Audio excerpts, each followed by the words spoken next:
30 जनवरी का दिन भारतीय इतिहास में गांधी जी की शहादत के रूप में याद किया जाता है।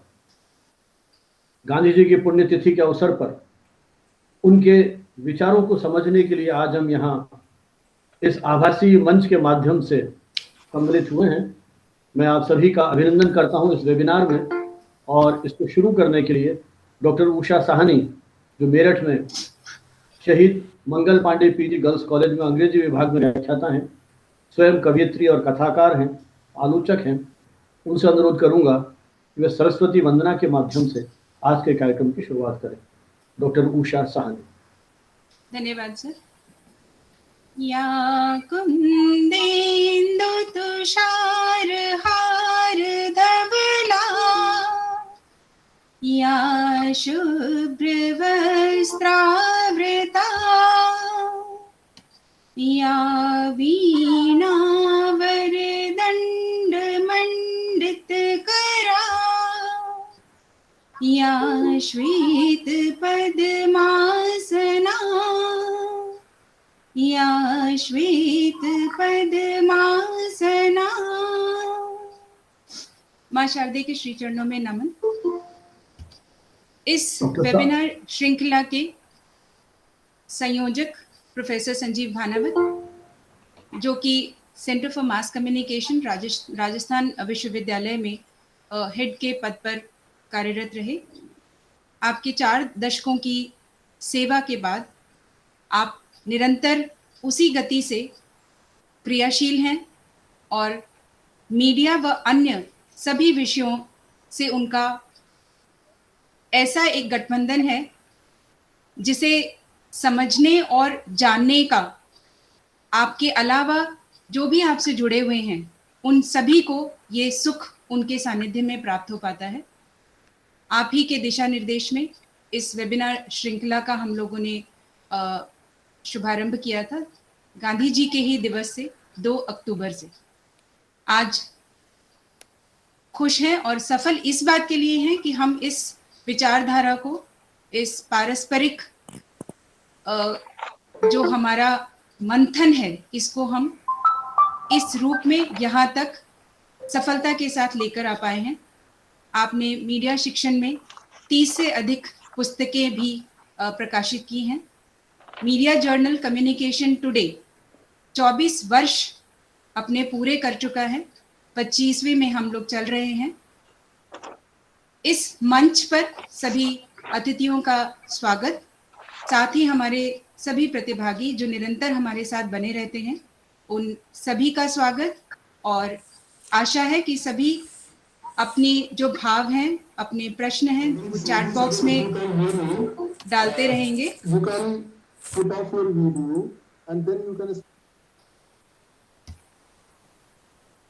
अतिथियों के वक्तव्य के पश्चात हम क्वेश्चन आंसर राउंड रखते हैं, जिसमें आप अपनी बात रख सकते हैं रूबरू होकर भी।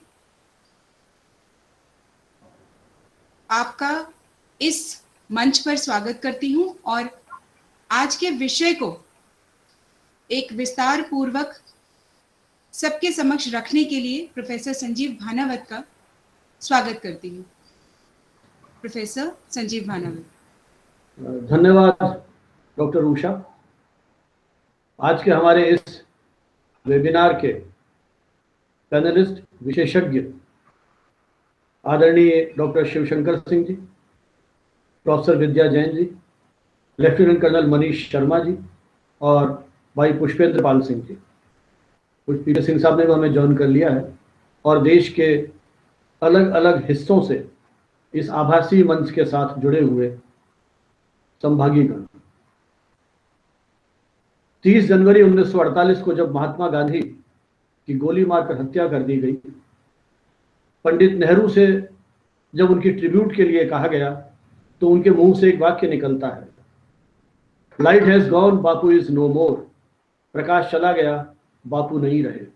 वस्तुतः गांधी इस देश के राजनीतिक संघर्ष में एक उसी प्रकाश स्तंभ के रूप में थे जिन्होंने इस देश की जनता को उस समय की जो राजनीति रही, लगभग 1900 के बाद का जो राजनीतिक नेतृत्व है, उसमें गांधी इस देश में छा जाते हैं और अहिंसा के बल पर इस देश को स्वप्न कराने का एक अनोखा सपना उन्होंने देखा था।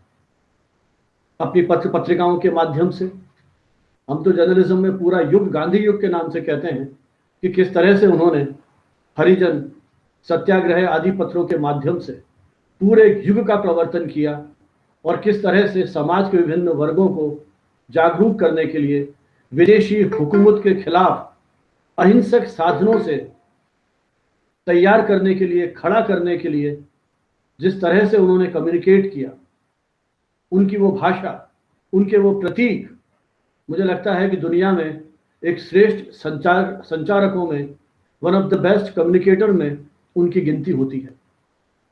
प्रकाशन विभाग, भारत सरकार ने उनके पूरे साहित्य को, जो कुछ उन्होंने लिखा, जो कुछ उन्होंने कहा, लगभग 84 वॉल्यूम में हिंदी अंग्रेजी दोनों भाषाओं में प्रकाशित किया है। बहुत सारे विद्वानों ने गांधी साहित्य को अपने ढंग से पढ़ा, व्याख्यायित किया और न जाने कितने ग्रंथ उन पर लिखे गए होंगे। गांधी का जीवन एक उसी पुस्तक की भांति है जिसके हर पृष्ठ में ज्ञान का अद्भुत खजाना है। मुझे पता नहीं जीवन के किस दौर में एक कहावत चल निकली कि गांधी मजबूरी का नाम है। यदि गांधी मजबूरी का नाम होता तो वो व्यक्ति इस देश के राजनीतिक आंदोलन का नेतृत्व नहीं कर पाता, चाहे वो नमक सत्याग्रह की बात हो या अंग्रेजों के खिलाफ सत्याग्रह करने की बात हो। सत्य के प्रति आग्रह, सत्य की लगातार खोज करना, सत्य का अन्वेषण करना, अहिंसा, सत्य जैसे मूल्य भारत की चिंतन परंपरा में शुरू से रहे हैं। गांधी ने कोई नया दर्शन नहीं दिया, लेकिन गांधी ने उन वैयक्तिक मूल्यों को किस तरह से सार्वजनिक जीवन के साथ जोड़ करके एक नया मार्ग हमारे सामने प्रशस्त किया, यह गांधी का बहुत बड़ा योगदान है। गांधी का चरित्र जिस तरह का था, उन्होंने उन सारे मूल्यों को अपने जीवन के साथ जोड़ा, प्रयोग करके उन्होंने बताया। चाहे वो उनकी पुस्तक सत्य के प्रयोग या और भी जो उन्होंने लिखा, हिंदू स्वराज और पता नहीं कितनी पुस्तकों की बात हम करते हैं, उसके माध्यम से पूरा जीवन दर्शन हमारे सामने दिया। आज गांधी को बिछड़े हुए भौतिक रूप से कई बरस हो गए, लेकिन गांधी ने सिर्फ भारत में, पूरी दुनिया में अपने विचारों के कारण जीवित रहे। दुनिया के सबसे शक्तिशाली राष्ट्रों के राष्ट्राध्यक्षों ने भी गांधी के विचारों को प्रासंगिक माना है। आज हम इस वेबिनार के माध्यम से गांधी दर्शन और गांधी के विचारों को जिन्होंने अपने जीवन में आत्मसात किया, बहुत गहराई से उसका अध्ययन, चिंतन, मनन किया, उनसे ये जानने की कोशिश करेंगे कि उस कालखंड में, जिस दौर में हम आ गए हैं, जहां राष्ट्रीय एकता, अखंडता को चुनौतियां मिलने लगी हैं, सांप्रदायिकता, क्षेत्रीयता आदि अनेक ऐसी प्रवृत्तियां हैं जो हमारे चारों ओर सिर उठाए खड़ी हैं। जिन सामाजिक राजनीतिक समस्याओं से हम जूझ रहे हैं, क्या गांधी का आर्थिक विचार, क्या गांधी का सामाजिक दर्शन, क्या गांधी के शैक्षिक विचार, जो वो बेसिक शिक्षा की बात करते हैं, वो उन वैल्यूज की बात करते हैं, वो मातृभाषा में शिक्षा देने की बात करते हैं, कहीं विरोध नहीं है, किसी भाषा से विरोध नहीं है। वो तो कहा करते थे, अपनी खिड़कियां दरवाजे खुला रखिए, बाहर की हवा को आने दीजिए, तभी आप वैश्विक दर्शन और वैश्विक विचारों को समझ पाएंगे। वो गांधी जिन्होंने मातृभाषा में शिक्षा देने की बात की, आज नई शिक्षा नीति में ये बात की जा रही है कि स्थानीय भाषा में प्राइमरी एजुकेशन जो है उसी भाषा में दी जाए, ताकि बच्चा मनोवैज्ञानिक रूप से शिक्षा के साथ जुड़ करके अपनी जो रचनात्मकता है, कल्पनाशीलता है, उसको विकसित कर सके। गांधी ने उन जीवन मूल्यों को, धार्मिक अध्ययन की बात गांधी नहीं करते हैं, वो जिस मूल्य व्यवस्था की बात करते हैं, आज नई शिक्षा नीति में उन मूल्यों को समाविष्ट करने की बात डॉक्टर कस्तूरी रंजन जैसे वैज्ञानिक, जिन्होंने इसका मसौदा तैयार किया था, वो करते हैं। तो मुझे लगता है गांधी का जो एक व्यापक दर्शन है, वो किस प्रकार समकालीन, न सिर्फ राष्ट्रीय बल्कि वैश्विक चुनौतियों में भी हमारा मार्गदर्शन कर सकता है, इसको समझने की बहुत आवश्यकता है। इसलिए गांधी मजबूरी का नहीं, गांधी मजबूती का नाम है, जिन्होंने सीमित संसाधनों के बावजूद किस तरह से हम अपना जीवन यापन कर सकते हैं। उनका खान पान, बकरी का दूध पीते थे, एक धोती पहन करके। जब इस देश के लाखों व्यक्तियों के पास पहनने के लिए कपड़े नहीं है तो मैं कैसे बहुत आशो आराम में रह सकता हूं। अंत्योदय, जो अंत में व्यक्ति है उसका उदय हो, उनका का पूरा राजनीतिक सामाजिक दर्शन मुझे लगता है कि समय से बहुत आगे था। लेकिन आज जिस तरह की हमारी चुनौतियां हैं, उनमें गांधी दर्शन कितना प्रासंगिक हो सकता है। बहुत तरह के सवाल उठते हैं, बहुत तरह के विचार संदर्भ में व्यक्त किए जाते रहे। क्या वो गांधी की अहिंसा आज के इन हिंसक जिस तरह की बढ़ती जा रही है, भारत हमारे साथ संयोग से लेफ्टिनेंट कर्नल हमारे साथ है, भारत दुनिया में एक नई सैन्य शक्ति के रूप में उभर रहा है। गांधी, बुद्ध, महावीर, इनकी जो जन्मभूमि थी गुजरात, बिहार, वहां क्यों इस समय हिंसा और सांप्रदायिकता का कई बार बोलबाला रहता है? बहुत सारे प्रश्न हैं। हम कोशिश करेंगे हमारे पास जो प्रबुद्ध विचारक हैं उनसे गांधी दर्शन को आधुनिक परिप्रेक्ष्य में समझने का। कम्युनिकेशन टुडे की वेबिनार सीरीज हमने शुरू की थी पैंडेमिक के उस दौर में। हमारी कोशिश थी कि जो ये तकनीक ने नया विकल्प हमको दिया है, इसके माध्यम से विचार विनिमय की इस परंपरा को हम नियमित बनाए रख सकें। उस क्रम में आज ये 19वीं श्रृंखला है, 19वीं वेबिनार है। मुझे एक थ्रिल का अनुभव होता है। पिछले 4 महीने के अंदर हमने लगभग हर वेबिनार में 4 एक्सपर्ट्स हमारे पास आते हैं। कुछ रिपीट भी हुए हैं, कभी कभार कुछ ड्रॉप आउट हो गए, किसी कारण से नहीं आ पाए।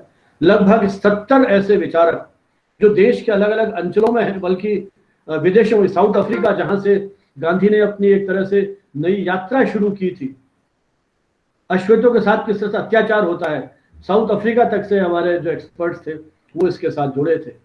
और पूरे इस प्रोसीडिंग्स को हम रिकॉर्ड करके भौगोलिक दूरियों को तोड़ते हुए हमारी भाषा को जो जानता है, हिंदी अंग्रेजी, उस भाषा के जानकार तक हम पहुंचते हैं। पृथ्वी सेंगर जो हमारी टेक्निकल सपोर्ट कर रही है, मेरी रिसर्च स्कॉलर हैं, उन्होंने थोड़ी देर पहले मुझे बताया था कि अब तक इस वेबिनार के लिए लगभग 91 रजिस्ट्रेशन देश के हर अंचल से हो चुके हैं। ये वीडियो जब हमारा तैयार होगा, वो वीडियो हम मेल के माध्यम से हमारे सभी पार्टिसिपेंट्स को भेजेंगे, यूट्यूब चैनल के माध्यम से, सोशल मीडिया प्लेटफॉर्म पे इनको शेयर करेंगे, ताकि जो विचार केवल एक यही क्लासरूम में या यहीं तक सीमित रह के न रह जाएं, ये विचार देश दुनिया तक जाएं और कहीं उस गांधी की अस्मिता को, गांधी की प्रासंगिकता को बनाए रखने में हम अपना एक विनम्र योगदान दे पाए। मुझे लगता है इन वेबिनार्स की यह हमारी एक सार्थकता है।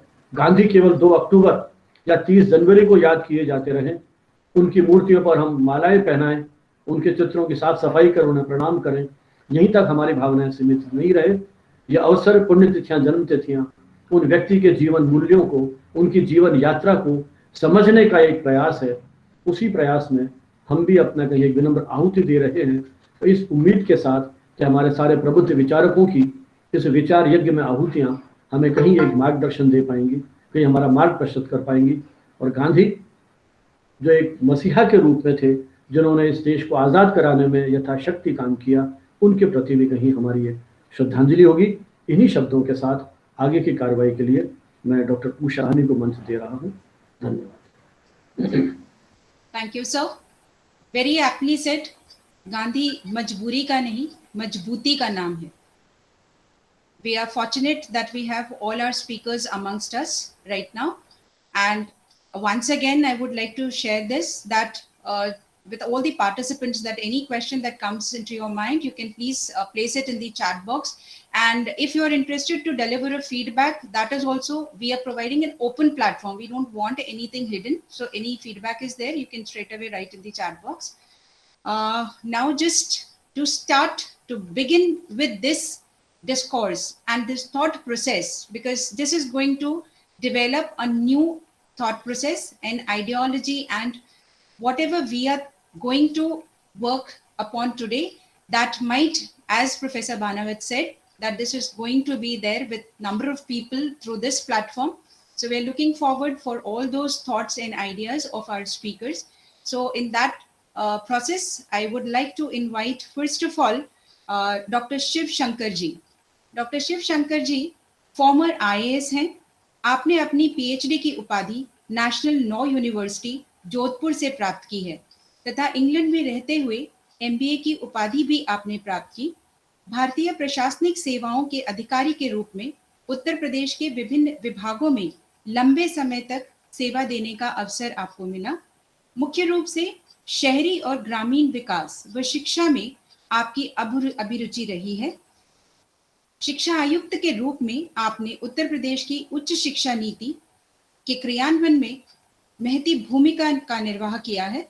साहित्य में भी आपकी विशेष रुचि रही है और आपकी कविताओं की एक पुस्तक भी प्रकाशित हो चुकी है। तो ऐसे साहित्यिक हृदय और सोच के व्यक्ति को मैं आमंत्रित करना चाहती हूँ आपके विचारों को साझा करने के लिए। Please sir. धन्यवाद मैडम। प्रोफेसर भानावत, मैडम विद्या जैन और कर्नल मनीष शर्मा साहब, मैडम उषा साहनी, श्री पुष्पेंद्र पाल सिंह जी और समस्त प्रतिभागी, आज सर्वप्रथम हम लोग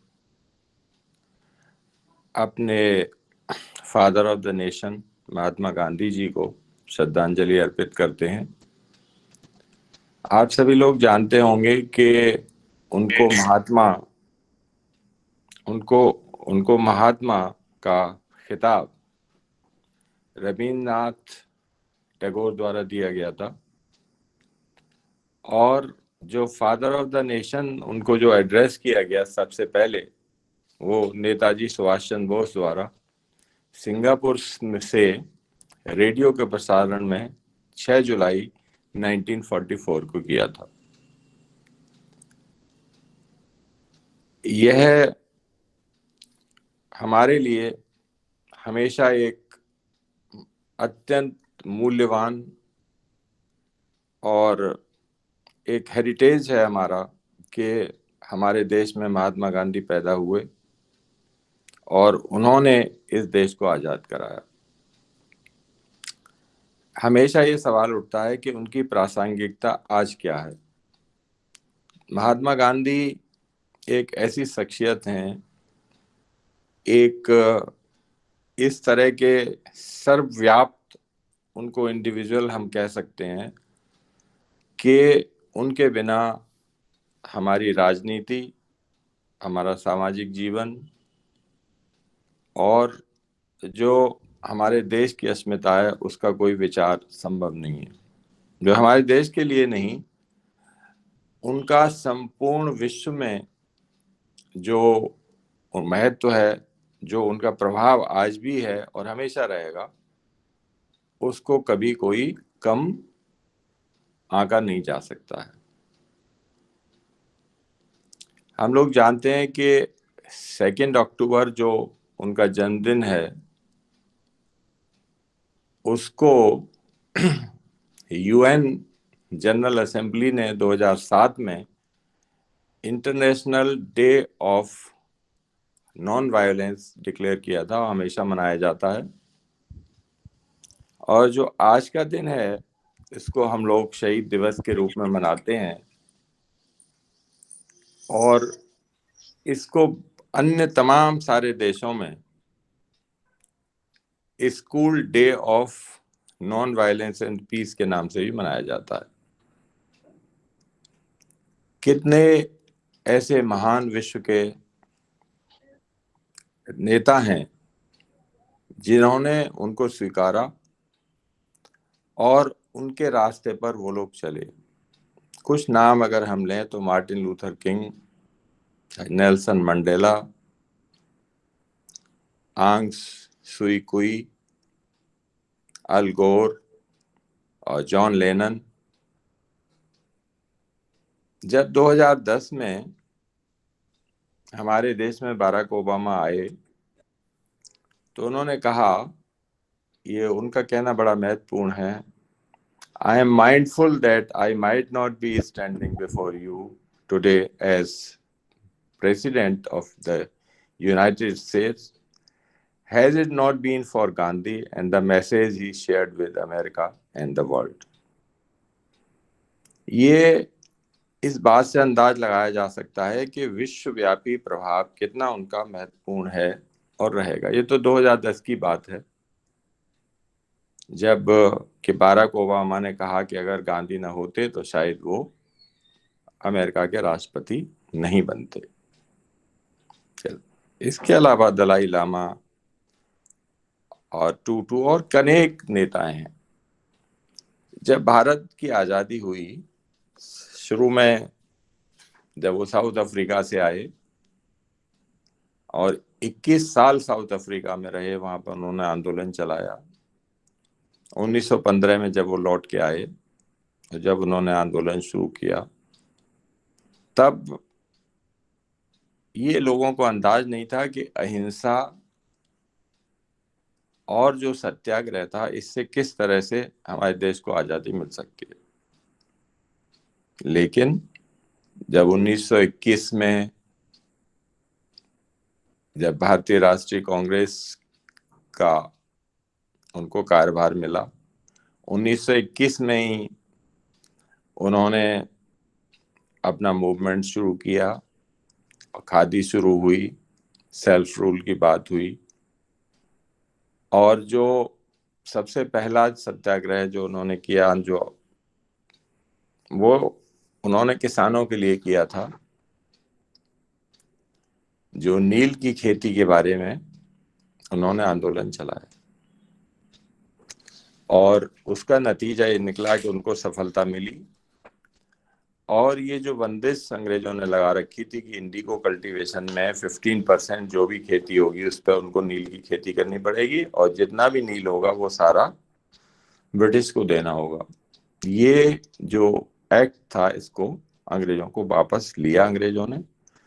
और उसके बाद में सबसे पहली सफलता उनको प्राप्त हुई। उसके बाद में किसानों को ही लेकर खेड़ा में आंदोलन जो चलाया, कि जब बाढ़ आ गई थी और किसानों ने कहा कि हम लोग अपना लगान अदा नहीं कर सकेंगे, सरकार को झुकना पड़ा और वो जो लगान था उसको मुलतवी किया गया। तो इस तरह से धीरे धीरे आंदोलन करते हुए उन्होंने एक सबसे बड़ा एक और आंदोलन खड़ा किया, जो हम आत्मनिर्भरता की आज बात करते हैं, कि खादी का आंदोलन, कपड़े बनाने का आंदोलन। उदाहरण मैं आपको देना चाहूंगा कि ऐसा नहीं है कि वो उसी समय में असर था, आज भी उसका असर है। कि मुरादाबाद में एक हमारे एसएसपी थे, एसके चंद्रा, तो एक बार हम उनके घर गए, तो उनका रहन सहन और उनकी बातें देख के बड़ी हैरानी हुई कि वो अपनी यूनिफॉर्म के अलावा कोई भी कपड़े बाजार से लेकर नहीं पहनते थे। उनकी वाइफ उस चरखे के ऊपर सूत काटती थी, उसके बदले में जो उन खादी का कपड़ा मिलता था वो उसी को पहना करते थे। और शिक्षा में मैं आपको बताऊं कि डॉक्टर सुचेत गोविंदी, ये इस पीजी प्रिंसिपल थी रामपुर में, फ्रीडम फाइटर थी, उनको हमेशा मैंने खादी पहनते देखा। इलाहाबाद में उन्होंने लड़कियों के एक हॉस्टल चला रखा है, वहां पे सारी लड़कियां खादी पहनती हैं जो इलाहाबाद विश्वविद्यालय में पढ़ती हैं। उनकी पूरी फैमिली फ्रीडम फाइटर थी, और मुझे भी ये सौभाग्य रहा कि जो मेरे 5th क्लास तक के प्रिंसिपल हेडमास्टर थे वो भी फ्रीडम फाइटर थे, जो इंटर कॉलेज के थे वो भी फ्रीडम फाइटर थे, जहाँ से मैंने इंटर किया वो भी फ्रीडम फाइटर थे, सब खादी पहनने वाले लोग थे। मैं भी कोशिश करता हूँ कि अपने घर में खादी पहनूं, बाहर जाने पे तो जो हो सकता है हो सकता है। तो ये जो विचार है कि हम देखेंगे खादी से क्या, खादी का ये है कि जो हमारी ग्रामीण अर्थव्यवस्था है उसको बहुत बड़ा एक सहारा है खादी का। इसी प्रकार जो उद्योग धंधे हैं, कुटीर उद्योग धंधे हैं, जो गांव के उद्योग हैं, जो कि एक तरह से बीच में मृतप्राय हो गए थे, अब दोबारा शुरुआत हो रही है। और आज के परिप्रेक्ष्य में अगर हम ये कर सकते हैं कि जो गांव की बनने वाली चीजें हैं उनको हम लोग टैग कर सकते हैं, और उनको टैग करने के साथ में उनकी मार्केटिंग के लिए भी ऐसी व्यवस्थाएं बन सकती हैं, और उनको सीधे कंज्यूमर्स के साथ या जो ऐसे हाउसेज हैं जहाँ पे उन चीज़ों की डिमांड है, उनको जोड़ा जा सकता है। और इसमें कुछ लोग इसके प्रयास में भी लग रहे हैं। यूपी टास्क ने कुछ ऐसे प्रयास किए थे। तो आज की तारीख में अगर हम देखें तो उनकी जो भी नीतियां थीं, मुख्य रूप से जो भी उनकी राजनीतिक नीतियां थीं, जो भी उन्होंने सामाजिक बातें कही हैं, अनटचेबिलिटी एक इतना बड़ा अभिशाप था, उसको उन्होंने समाप्त किया। और जो कुछ बचा वो बाद में आके समाप्त हो चुका है। इसी तरीके से उन्होंने महिलाओं के उत्थान के लिए भी बहुत कार्य किया। सबसे पहले उन्होंने कहा कि पर्दा सिस्टम के अगेंस्ट में थे, खिलाफ थे, उसको उन्होंने बंद करवाया। और जो विवाह अक्सर कम उम्र में कर दिए जाते थे, उसके भी खिलाफ थे। शिक्षा का बढ़ावा दिया।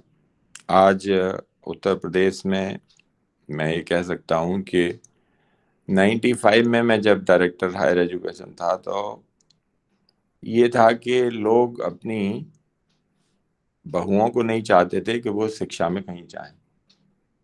लेकिन हम लोगों ने काफ़ी आंदोलन चलाया, ईस्ट यूपी में भी, और वेस्ट यूपी तो कुछ पहले से एडवांस है। उसका नतीजा ये निकला कि आते आते जो उच्चतर शिक्षा सेवा आयोग की सूचियां 2000 में आने लगी, उनमें तकरीबन 50% बस महिलाएं आने लगी। सरकारी कॉलेज भी हम लोगों ने बहुत खोले, प्राइवेट कॉलेज भी खोले। दुर्भाग्य की बात ये थी कि 1986 की जो शिक्षा नीति थी, उसमें यह था कि उच्च शिक्षा को बहुत बढ़ावा न दिया जाए। तो हम लोगों ने उसका विरोध भी किया और कहा कि नहीं, ये उचित नहीं है। 47 सरकारी कॉलेज हमने खोले, जिनमें ज़्यादातर कन्याओं के महाविद्यालय खोले। उसका नतीजा ये निकला कि आज हम लोग ये देख रहे हैं कि शिक्षा के क्षेत्र में भी महिलाओं ने बहुत अधिक तरक्की की है, जो कि महात्मा गांधी जी की फिलॉसफी जो थी, उनकी जो फिलॉसफी है, उसके अनुरूप भी कार्यवाही बहुत हुई है। तो मुझे लगता है कि डिजिटल इंडिया का जो बढ़ावा हम दे रहे हैं और जो आत्मनिर्भरता की आज बात कर रहे हैं, उसमें हम लोग इन सबको बढ़ावा दे सकते हैं। खादी को बढ़ावा दे सकते हैं, जो हमारे गांव के उद्योग हैं उनको बढ़ावा दे सकते हैं। आज आप देख रहे हैं कि मांग ये हो रही है कि हम लोग सरसों का तेल वो उपयोग करें जो कि कोल्ड प्रेस होता है, कोल्हू से होता है। तो उन चीज़ों का बढ़ावा दिया भी जा रहा है और आगे भी दिया जा सकता है।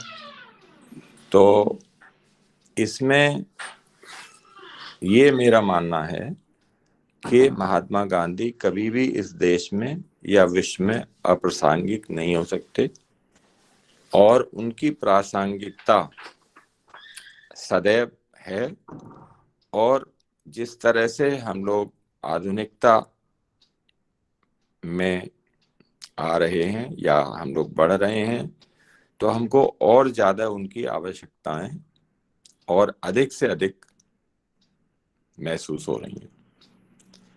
जो हिंसा की बात कही आपने, और यहाँ पे कर्नल साहब भी मौजूद हैं, तो आप लोगों को याद होगा कि वर्ल्ड वॉर 1 के समय उन्होंने ब्रिटिश को सपोर्ट किया था और कहा, और रिक्रूटमेंट भी करवाया था।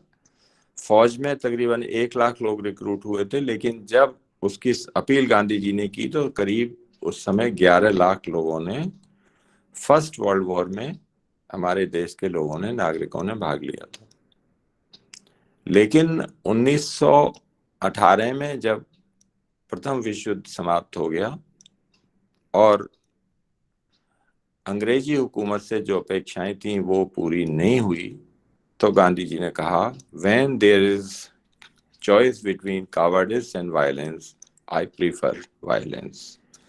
तो कहीं पर भी उनका ये सिद्धांत नहीं था कि हम लोग किसी मजबूरी में रहें या अहिंसा इसलिए बने कि हमारे पास और कोई ऑप्शन नहीं है। तो अहिंसक बनना एक शक्ति का प्रतीक है, निर्बलता का प्रतीक नहीं है, ये मेरा मानना है। और हम लोग जो आगे जनरेशन आ रही हैं, उन लोगों को उनके हिसाब से महात्मा गांधी जी के विचारों से अवगत कराने के लिए, और किस तरीके से जो लोग महात्मा गांधी जी की फिलॉसफी पर, अहिंसा के ऊपर, सत्याग्रह के ऊपर जो लोग पूरी तरह से प्रतिबद्ध हैं, उन लोगों को किस तरह से और सहायता दी जा सकती है, किस तरह से लोगों को सामूहिक रूप से उनको समझाया जा सकता है, इसका प्रयास हम लोगों को करना होगा। और मैं आप लोगों का आभारी बहुत हूँ इसलिए कि आपने आज इसका आयोजन किया, और इससे जितने भी लोग जुड़े हैं वो लोग भी महात्मा गांधी जी के विचारों को आगे बढ़ाएंगे। धन्यवाद। धन्यवाद सर, बहुत सही। आपने गांधी जी के जीवन संघर्ष के विषय में बात करते हुए उनके दर्शन को प्रस्तुत किया।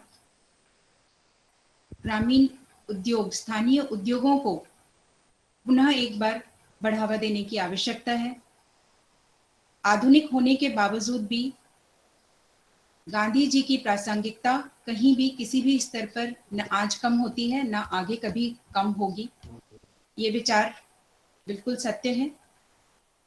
नारी उत्थान व शिक्षा, जिस क्षेत्र में आपने भरसक प्रयास किए, और कई महाविद्यालयों के आने के वजह से, महिला महाविद्यालयों के आने के वजह से इस मुहिम में एक सकारात्मक कदम भी उठा, और जिसका आज के समय में हम इसको हम विटनेस भी कर रहे हैं। और वो जो एक डिफरेंस था एजुकेशन को लेकर के, वो बहुत हद तक कम हुआ है, पैरेलल लेवल पर आ चुका है। इस वक्तव्य के लिए आपका आभार सर। इसी के साथ मैं आमंत्रित करना चाहूंगी हमारे दूसरे वक्ता को, Professor Vidya Jain. She's a professor of political science and served in the University of Rajasthan, Jaipur, Rajasthan, India for 38 years. She was principal of Maharani College, Jaipur, which is Asia's biggest girls' college. She was also director, Center for Gandhian Studies, University of Rajasthan. Recently, she is elected as convener of Non-Violence Commission of IPRA. She was Secretary General from 2012 to 2014 of Asia Pacific Peace Research Association, APPRA. She was also Deputy Secretary General of APPRA. She is also a member of Board of Directors of IPRA Foundation. Ma'am is a well-known scholar of Gandhian peace and gender studies. She has authored 7 books and innumerable articles in journals of national and international repute. She is at the additional board of several journals like Journal of Human Security Studies, USA. She is a member of Non-Killing Political Science Committee of the Center for Non-Killing for Hawaii, USA. She is a member of Research Committee of IPRA. She is at the selection committees of different universities and PCs. She was at different committees of ICSSR, UGC, Gandhi Samiti, New Delhi. Her books Peace, Nonviolence and Gandhian Concerns were released in APPRA conference in Kyoto, and New Paradigms of Peace Research, Asia Pacific Context in IPRA conference, TSU City, which is translated in Chinese language as well. In 2018, her book Connecting Contemporary African Asian Peacemaking and Nonviolence from Satyagraha to Ujama is published from Cambridge Scholars Publishing. She has widely traveled to all the continents of the world and different parts of India. She works for youth awareness, women empowerment and welfare of the deprived section. She is actively involved in spreading Gandhian ideas and practices throughout the globe. So we are fortunate to have you, ma'am, here. I welcome you. Thank you, टीना। और आपके परिचय से थोड़ी घबराहट हो गई मुझे। आपने इतना उदार मन से मेरा परिचय दिया। Thank you so much. आदरणीय संजीव भानावत जी, मेरे साथ जो बहुत ही डिस्टिंग्विश्ड पैनल है, आदरणीय शिव सिंह जी, कर्नल साहब, Pushpendra Pal ji, and all the participants who have joined this webinar. मुझे थोड़ा सा आश्चर्य होता है कि हम क्यों बार बार गांधी की प्रासंगिकता पर बात करते हैं, क्यों हमारे मन में संशय होता है कि गांधी प्रासंगिक है या नहीं है?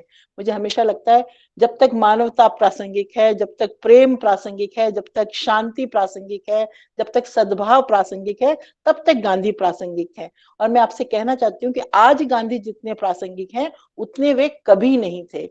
विशेष तौर से जो मूलभूत समस्याएं हैं जिनसे हम जूझ रहे हैं, मानवता जूझ रही है, चाहे वो हिंसा के प्रश्न हैं, पर्यावरणीय दोहन के प्रश्न हैं, गरीब और अमीर के बीच की बढ़ती हुई खाई के प्रश्न हैं, महिला और दलितों पे होते और मदर नेचर पे होते हुए अतिक्रमण और अत्याचारों के प्रश्न हैं, उन सब ने गांधी को बहुत ही सेंटर स्टेज लाके खड़ा कर दिया है। और पूरी दुनिया का बुद्धिजीवी बहुत गंभीरता से गांधी विकल्पों पर विमर्श कर रहा है। आपको और मुझे लग सकता है कि गांधी कहीं अप्रासंगिक हैं या दूर हैं, पर पूरी दुनिया का बुद्धिजीवी, इसकी वजह यह है कि जो दो प्रोमिनेंट मॉडल ऑफ डेवलपमेंट हैं, लिबरल कैपिटलिस्ट मॉडल और Marxist Leninist model, they have failed tremendously. और उन्होंने कैपिटलिस्ट लिबरल मॉडल का तो ग्लोबलाइजेशन के बाद ही उसके जो अंतर्द्वंद थे, कॉन्ट्रडिक्शंस थे, वो सतह पे आ गए और उनके सारे दावे खोखले साबित हुए। और मार्क्सिस्ट लेनिनिस्ट मॉडल था, हम सब जानते हैं कि रशिया के डिसइंटीग्रेशन और चाइना ने जिस तरह से खुले बाजार का रुख अख्तियार किया है, वहां भी अवसान हुआ है। यहाँ एक तीसरा मॉडल है जो सस्टेनेबल मॉडल ऑफ डेवलपमेंट है, जो एप्रोप्रिएट टेक्नोलॉजी का मॉडल है, जो प्रो पीपल है, जो प्रो पुअर है, जो प्रो दलित है, जो प्रो श्रमिक है, जो प्रो किसान है, जो प्रो विमेन है और जो प्रो मदर नेचर है। तो मुझे लगता है गांधी हमेशा प्रासंगिक रहेंगे, खास तौर से भारतीय संदर्भ में जिन समस्याओं से आज हम जूझ रहे हैं। घोटाला हो गया, गांधी आपको याद आते हैं उन घोटालों के बीच में, जब आप देखते हो कि प्लानिंग कमीशंस और ऐसी पॉलिसीज बन रही है जहां 40-50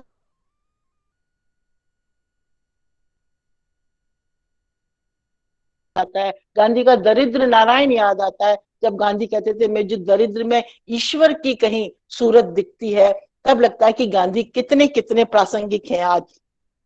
जब आप जितने डिस्क्रिमिनेशन देखते हो समाज में, जितनी इनइक्वालिटीज देखते हो, जितना इनजस्टिस देखते हो, तब गांधी याद आते हैं। गांधी तो वो व्यक्ति है जिन्होंने आपको इनजस्टिस के खिलाफ आवाज उठाना सिखाया। न सिर्फ आवाज उठाना सिखाया, उन्होंने आपको एक टूल भी दिया, एक चमत्कारी टूल, और वो टूल है सत्याग्रह की तकनीक। तो गांधी ने पहली बार आपसे कहा कि जहां अन्याय है उसके विरुद्ध आवाज उठाओ। गांधी पर जब अफ्रीका में उनको ट्रेन से बाहर निकाल दिया गया तो वो उस रेल की बेंच पर बैठ के सोच रहे थे, प्लेटफॉर्म की बेंच पे, कि मैं वापस लौट चलूं हिंदुस्तान या मैं क्या करूं। पर उन्होंने 3-4 घंटे मंथन करने के बाद उस जो अवसर था, वो अनुभव था, उससे संबल इकट्ठा किया और पूरी लड़ाई तैयार की रेसिज्म के खिलाफ, अपार्थाइड के खिलाफ, ह्यूमन राइट्स के पक्ष में। तो एक गांधी आपको विरोध करने का पहला व्यक्ति है जो आपको कहता है विरोध करना चाहिए, अन्याय का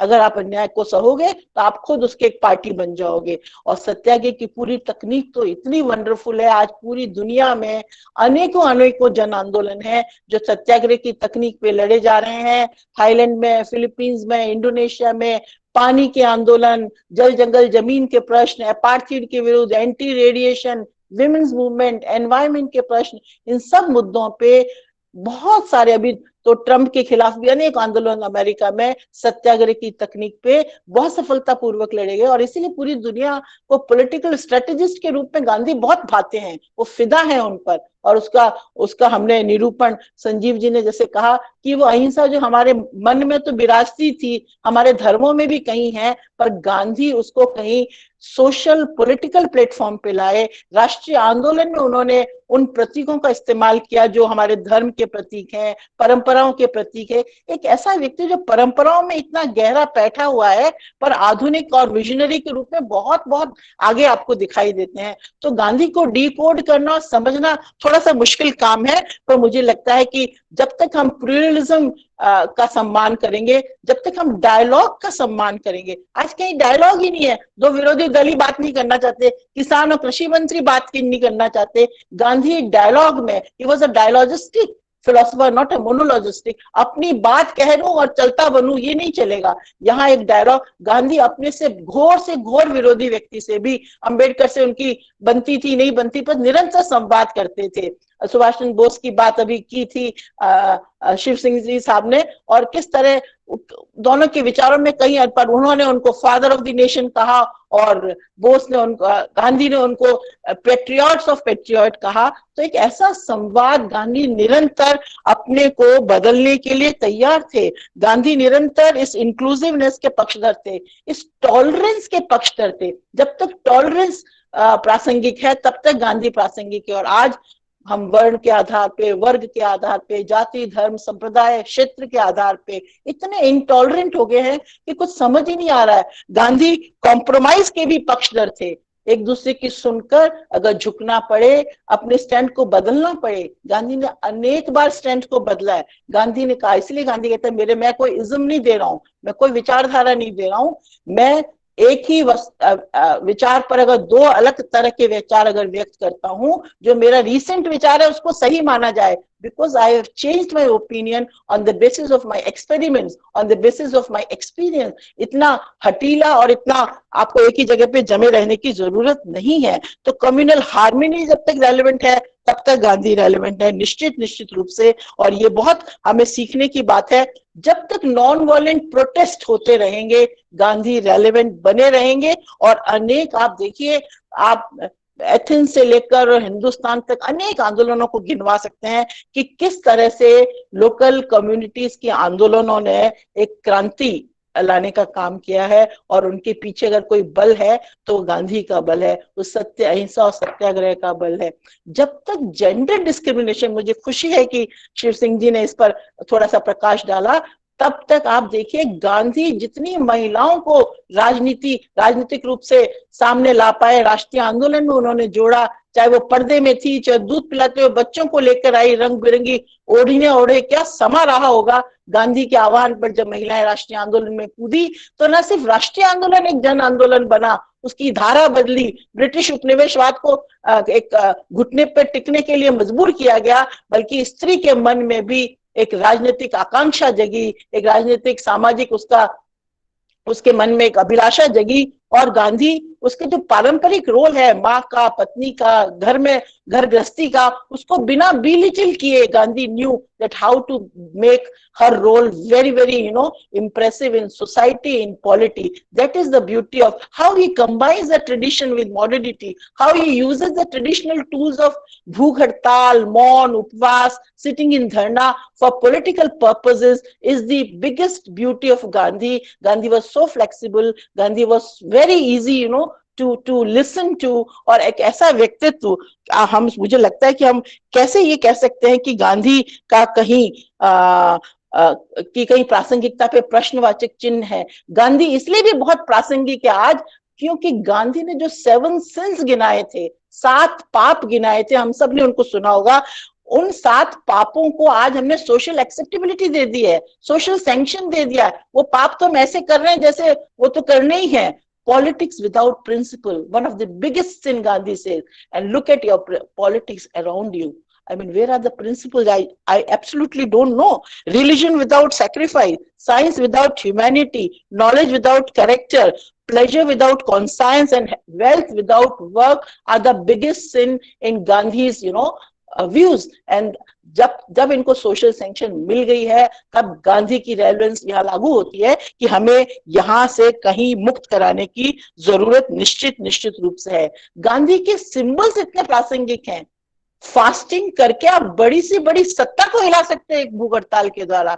गांधी के, चाहे वो गांधी टोपी हो, चाहे वो गांधी का झाड़ू हो, चाहे गांधी का चरखा हो, स्वावलंबन और स्वाभिमान और आत्मसम्मान का प्रतीक, चाहे गांधी की मौन रखने की विधा हो, अपनी बात पहुंचाने के लिए, मनवाने के लिए अनुनय विनय का तरीका हो। These symbols are very very relevant today and those makes Gandhi very relevant today। और एक और बात जो गांधी को बहुत प्रासंगिक बनाती है, until and unless we start respecting the mother nature, Gandhi would be very very you have to bring Gandhi into center stage because वही आज की सारी मुसीबतों की जड़ है।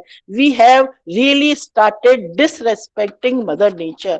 अगर हम इस पेंडेमिक की बात करें, मुझे नहीं पता कितना समय टीना ने मुझे दिया है। टीना, मुझे थम्स अप कर देना, I will wind up, okay. अगर हम इसकी बात करें, आज का ये जो pandemic है, this pandemic is not God given, or it is not come by the way. It is totally an outcome of misconduct of human behavior. This is anthropocentric. We have really lost the control over our own behavior, because Mother Nature belongs to everyone. There is a beautiful oneness in this cosmos. And what we have done, just because you are born as a human being, you do not have the right to encroach anybody's species spaces. And we started doing that. We have started encroaching other species spaces. हमने उनका पानी ले लिया, उनका भोजन ले लिया, उनकी सनशाइन ले ली, उनको कैद करके रखा, उनको काटने लगे, मारने लगे, started crushing animals into factory farms for maximization of profit, and started eating all kind of wild animals. This pandemic has come to us, and believe me, this is not the last pandemic. You are going to have more pandemics like this. You are going to have more coronas and more viruses like this, if you do not stop and think what is your conduct toward Mother Nature, where you belong.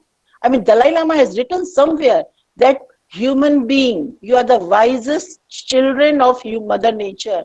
Behave yourself. This is the high time. Otherwise, Mother Nature can even decide to live without humans, because Mother Nature has made much beautiful eco life, wonderful wildlife to serve at and to look at. So we have to understand that this Mother Nature belongs to everyone.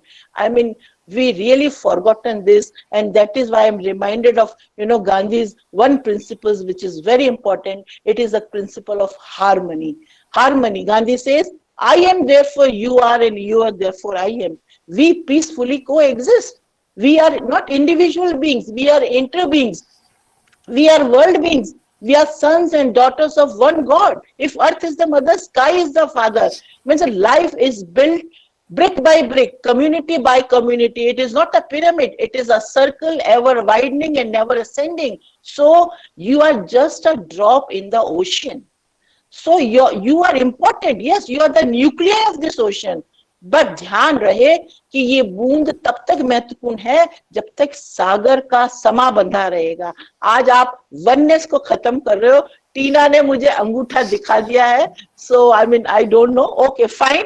Maybe I get another chance to say something. Thank you so much for hearing me. Ma'am, it was a lovely talk, and thank you for one more thing. Lovely name given by you, Tina.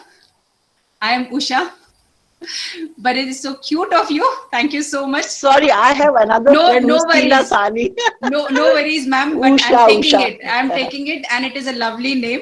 I just love you. Don't worry. Yes, ma'am. Whether you're Usha or Tina, I love you. Tina, I'm loving.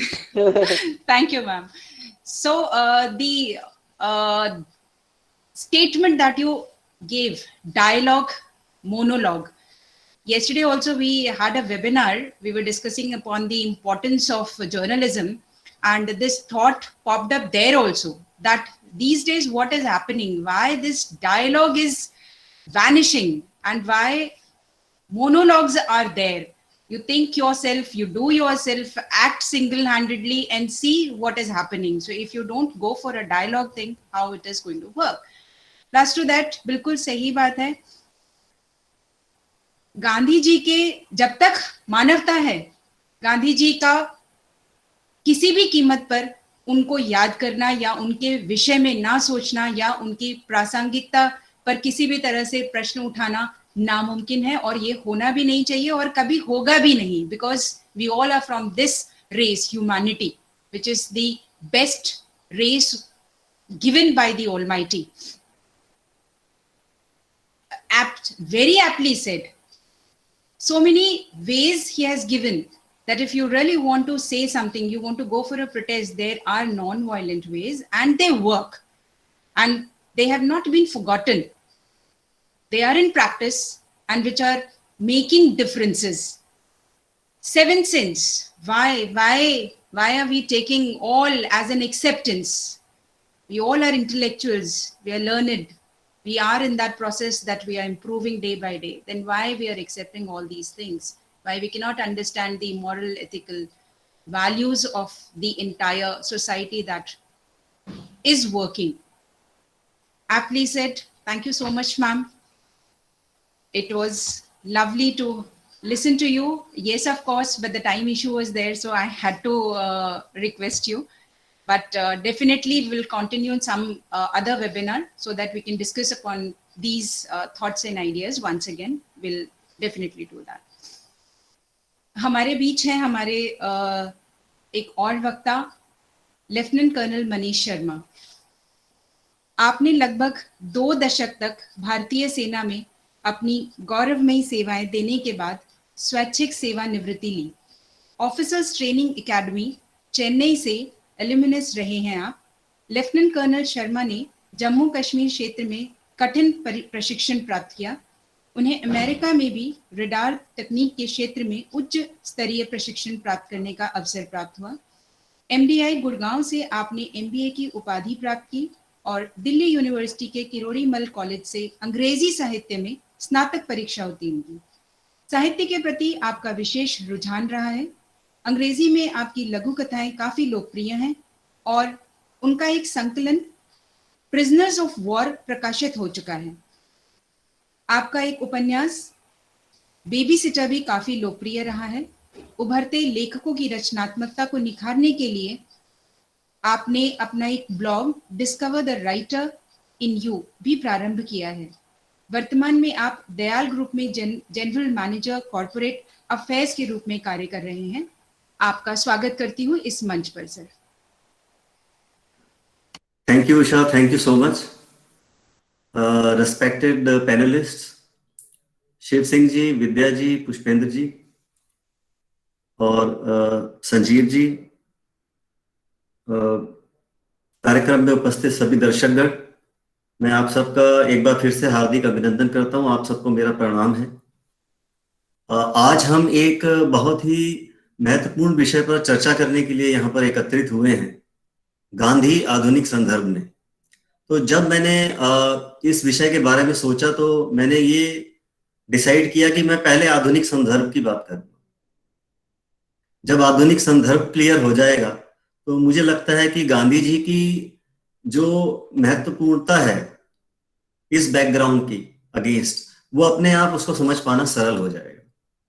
तो मैंने अपने आप से पूछा कि इस आधुनिक संदर्भ की सबसे विजिबल और सबसे जो बड़ी परिभाषा है वो कौन सा पैरामीटर डिफाइन करता है, और जवाब मेरे दिमाग में आया साइंस एंड टेक्नोलॉजी। आज हम अपने आप को एक मॉडर्न वर्ल्ड साइंस और टेक्नोलॉजी में हुई तरक्की के कारण कहते हैं। आज आप देखें कि विश्व में आप एक जगह से दूसरी जगह तक किसी भी जगह आप कम्युनिकेट कर सकते हैं। हजारों किलोमीटर के रास्ते चंद घंटों में ट्रैवल हो जाते हैं। आप मंगलयान की बात कर रहे हैं, आप चंद्रयान की बात कर रहे हैं, और आप कुछ ऐसी टेक्नोलॉजीज की बात कर रहे हैं जो शायद आगे आने वाले समय में ह्यूमन बींग्स को रिप्लेस कर देंगी। आप रोबोटिक्स की बात करने लगे हैं, आप आर्टिफिशियल इंटेलिजेंस को एक्सप्लोर कर रहे हैं, और हमने एक बहुत बड़े औद्योगिक क्रांति को घटित होते देखा है। हमने एक बहुत बड़े इंडस्ट्रियल रेवोल्यूशन को घटित होते देखा है, जिसमें एडवांस मशीनरी और यंत्रों के माध्यम से आपने आउटपुट बढ़ाया, आपने एफिशिएंसी बढ़ाई। गांधी जी इसके बारे में क्या सोचते थे? वो साइंस और टेक्नोलॉजी के अगेंस्ट नहीं थे, लेकिन उन्होंने एक जगह लिखा है कि मशीनों को काम देने से पहले मनुष्यों को काम दो। उन्होंने इसी वजह से जैसे शिव सिंह जी ने भी कहा, कुटीर उद्योगों की बात की। कुटीर उद्योग जहां पे आपको इतने सारे कैपिटल की या इतने सारे इंफ्रास्ट्रक्चर की जरूरत नहीं है, वहां पे महत्वपूर्ण है आपका श्रम और आपका परिश्रम। तो आप चाहे डेयरी फार्मिंग ले लीजिए, हैंडलूम ले लीजिए, आप वुडन फर्नीचर की बात कर लीजिए, एक ही घर के कुछ लोग मिलकर के इस तरह के व्यवसाय को आगे ले जा सकते हैं। और शायद इसीलिए जो हमारे गांव थे वो स्वावलंबी थे, इंडिपेंडेंट थे, और उनको किसी का मुंह देखने की जरूरत नहीं थी। और गांधी जी ने इस पर्टिकुलर हमारी जो कैरेक्टरिस्टिक है देश की, उसको नोटिस किया। देखिए आज की अगर आप वातावरण में देखें तो 135 करोड़ भारतीय हैं हम, 70% जो हैं वो गांव में रहते हैं। अगर युवा वर्ग के लिए खास करके रोजगार की व्यवस्था नहीं होगी तो कहीं ना कहीं असंतोष की भावना जन्मेगी और जन्म रही है, जिसका हमें केयर लेना बहुत जरूरी है। मैं जितना उनको समझ पाया हूं वो साइंस और टेक्नोलॉजी के ऊपर एक नैतिक नियंत्रण भी चाहते थे। ये नैतिक नियंत्रण क्या है? मेरे हिसाब से जब साइंस और टेक्नोलॉजी के ऊपर नैतिक नियंत्रण नहीं रहता तो हिरोशिमा होता है और नागासाकी होता है। वर्ल्ड वॉर 2 में इन्हीं तकनीकों का इस्तेमाल करके एटॉमिक बम गिराए गए जापान की इन 2 कंट्रीज के ऊपर, सिटीज के ऊपर, और लाखों लोगों ने अपनी जान गंवाई। और साथ ही इसके अंदर उनकी इसका जो एटॉमिक बॉम्ब है इसका इंपैक्ट इतना पावरफुल था कि उनकी आने वाली कई जनरेशंस जो थी वो भी मानसिक और शारीरिक जो विकलांगता है उसका शिकार हो गई। अगर आप करंट पेंडेमिक की बात करें, कोविड-19 की बात करें, तो ये ऑलमोस्ट प्रूव हो चुका है कि जो वायरस मैन मेड है ये आर्टिफिशियल वायरस है जिसको हमने लेबोरेटरीज के अंदर बनाया। तो ये साइंस और टेक्नोलॉजी का कैसा इस्तेमाल है? गांधी जी का कहना था कि इसका इस्तेमाल जन कल्याण के लिए होना चाहिए, जन विनाश के लिए नहीं। और आज जो हम 1 साल से अपने घरों में सिकुड़े बैठे हैं, बहुत जरूरी है कि इस आधुनिक संदर्भ में हम उनकी बात के वजन को समझें। एक और चीज कहना चाहूंगा आजकल के समाज के बारे में। आसपास देखता हूं तो पता नहीं क्यों ये समाज मुझे बिखरा हुआ सा नजर आता है। हमारी जॉइंट फैमिली सिस्टम था, अब वो ऑलमोस्ट खत्म हो चुका है। हम न्यूक्लियर फैमिलीज या सिंगल फैमिलीज के अंदर रहते हैं। जब हमारा जॉइंट फैमिली सिस्टम था तो आपको याद होगा उसमें ग्रैंड पेरेंट्स का स्थान था। हमारे दादा दादी थे, नाना नानी थे, रात के वक्त कहानियां सुनाते थे हमें वो। और ये कहानियां रामायण की होती थी, महाभारत की होती थी, पंचतंत्र की होती थी। इनके अंदर बात होती थी ईमानदारी की, निष्ठा की, विश्वास की। अब एक सिंगल फैमिली रह गई। दोनों माता पिता जो हैं वो 8-9 बजे तक काम करके घर आते हैं और जो बच्चे हैं वो 4 से 6 घंटे रोज मोबाइल या स्मार्टफोन के ऊपर बिताते हैं। कौन किससे ईमानदारी की बात करेगा? कौन किससे सच्चाई की बात करेगा? इतना बड़ा गैप आ गया है। और आसपास देखें तो कोई रोल मॉडल भी नजर नहीं आता। तो रोल मॉडल ढूंढने के लिए हमें 150 वर्ष पहले जाना पड़ता है, जब मोहनदास करमचंद गांधी का जन्म हुआ था। वही एक रोल मॉडल नजर आते हैं, वही एक सत्य की बात करते नजर आते हैं, वही एक अहिंसा की बात करते नजर आते हैं। और इसके अंदर सबसे ज्यादा जो हमें समझने की बात है कि जब उन्होंने सत्य की बात की कि सत्य ही ईश्वर है, या अहिंसा को उन्होंने प्रेम और उदारता के साथ जोड़ा, तो ये कोई किताबी ज्ञान नहीं है। गांधी जी के जीवन की सबसे विशाल बात यह है कि उनका सत्य और उनकी अहिंसा किताबी बात नहीं है। ये सत्य और अहिंसा उनकी जीवन शैली में नजर आती है, ये सत्य और अहिंसा उनकी कार्यशैली में नजर आती है। इसी अहिंसा और इसी सत्य के बल पे उन्होंने करोड़ों लोगों के एक देश को गुलामी की जंजीरों से मुक्त करा दिया। इतना बड़ा एक्सपेरिमेंट, इतना बड़ा प्रयोग अहिंसा के साथ, करोड़ों लोगों के साथ आज तक विश्व में कहीं नहीं हुआ। इसलिए वो सिर्फ भारतीय नेता नहीं है, इसलिए वो एक विश्व नेता है, इसीलिए वो एक वर्ल्ड लीडर है। और इसीलिए जैसे शिव सिंह जी ने भी कहा कि चाहे आप मार्टिन लूथर किंग की बात कीजिए या बराक ओबामा की या दलाई लामा की, सब उनसे इतने प्रभावित हैं। और उन्होंने हमें कहने के लिए मजबूर कर दिया कि दे दी हमें आजादी बिना खड़ग बिना ढाल, सागरमती के संत तूने कर दिया कमाल। ये तो कमाल ही की बात है। आज अगर मुझसे कोई पूछे कि गांधी जी को एक शब्द के अंदर आप परिभाषित करो, मेरे हिसाब से वो एक शब्द है जादूगर। गांधी जी मेरे हिसाब से एक जादूगर थे, क्योंकि एक जादूगर ही है जो इतने करोड़ों लोगों को एक सूत्र में बांधकर बिना कोई हथियार उठाए एक इतने बड़े देश को गुलामी से आजादी दे दे। ये जादू से कम नहीं। जो भी मेरे युवा मित्र इस सेमिनार से जुड़े हुए हैं, मैं उनको संबोधित करना चाहता हूं। आजकल हमारे जो युवा वर्ग है वो अपने आप को कुछ स्टेटस सिंबल्स के साथ जोड़ने लगा है। वो समझते हैं कि सफलता का मतलब है एक बड़ी कार, एक बड़ा घर, एक बहुत बड़ा बैंक बैलेंस।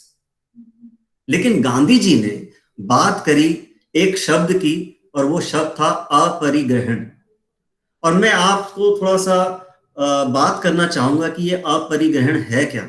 इसका सीधा सा अर्थ है कि आवश्यकता से अधिक ग्रहण ना करना। उन्होंने समझाया है हमें कि रोटी, कपड़ा और मकान हमारी बुनियादी जरूरतें हैं, इसके अलावा जरूरत नहीं है हमें।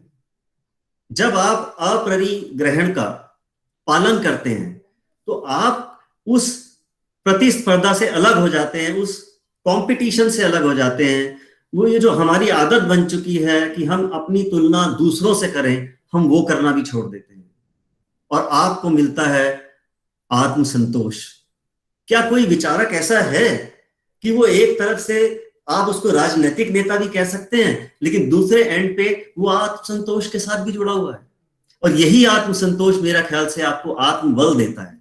मैं कई बार सोचता हूं कि गांधी जी के नेतृत्व में जो ये हमने आजादी की लड़ाई जीती, ये किस वजह से जीती?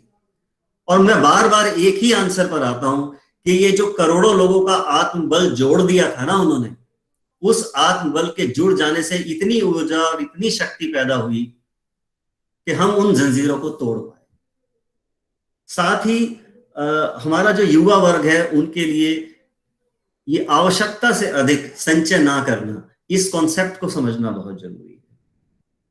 गांधी जी ने सत्याग्रह की जब बात की तो उसके अंदर दो चीजें जुड़ी हुई थी।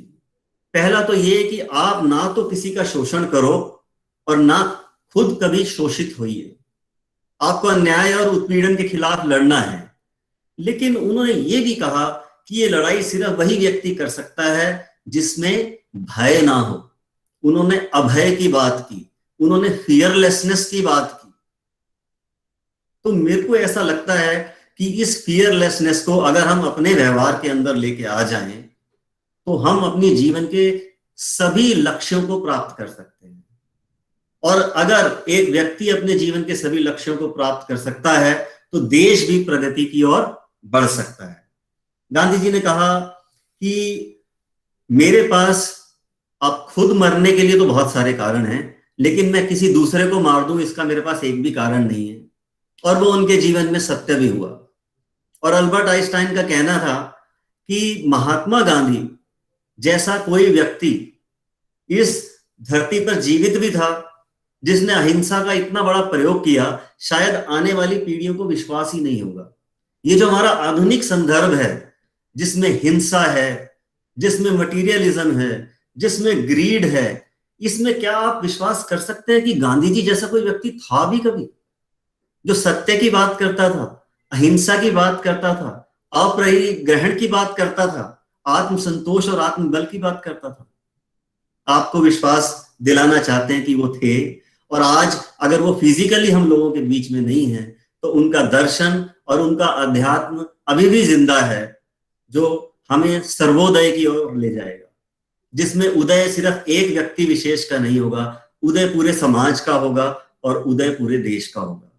तो मैं आप सबसे, खासकर युवा वर्ग से ये अनुरोध करना चाहूंगा कि मैं ये नहीं कह रहा कि आप प्रण लें, आप कोशिश करें, क्योंकि कोशिशें हमेशा कामयाब हो जाती हैं, कि गांधी जी के जो ये विचार हैं इनको हम समझें और इस बात को महसूस करें कि उन्होंने इनको प्रैक्टिकल लाइफ में इस्तेमाल किया था, अपनी जीवन शैली और कार्यशैली का हिस्सा बनाया था और उनको हिस्सा बनाकर वो सफल हुए थे।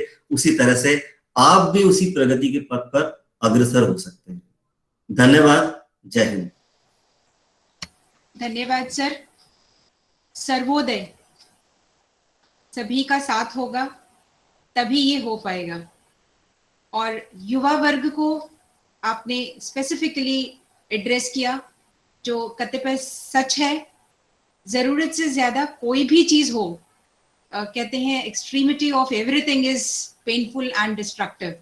सो आपने सेड, करेक्टली सेड, जादूगर आज के कॉन्टेक्स्ट में भी देखा जाए तो ये बिल्कुल सही है। और साथ ही आपने जो कहा कि अगर जिस तरह से अभी सब कुछ चल रहा है यूं ही अगर आगे भी चलता रहा तो कितना मुश्किल होगा ये समझना या ये मान पाना कि गांधी जी जैसा व्यक्तित्व रहा और उन्होंने इतना सब कुछ इस तरह से कर दिया कि आज हम स्वतंत्र भारत में हैं और ऐसे वातावरण में सांस ले रहे हैं जिसमें हमारे ऊपर किसी और का आधिपत्य नहीं है।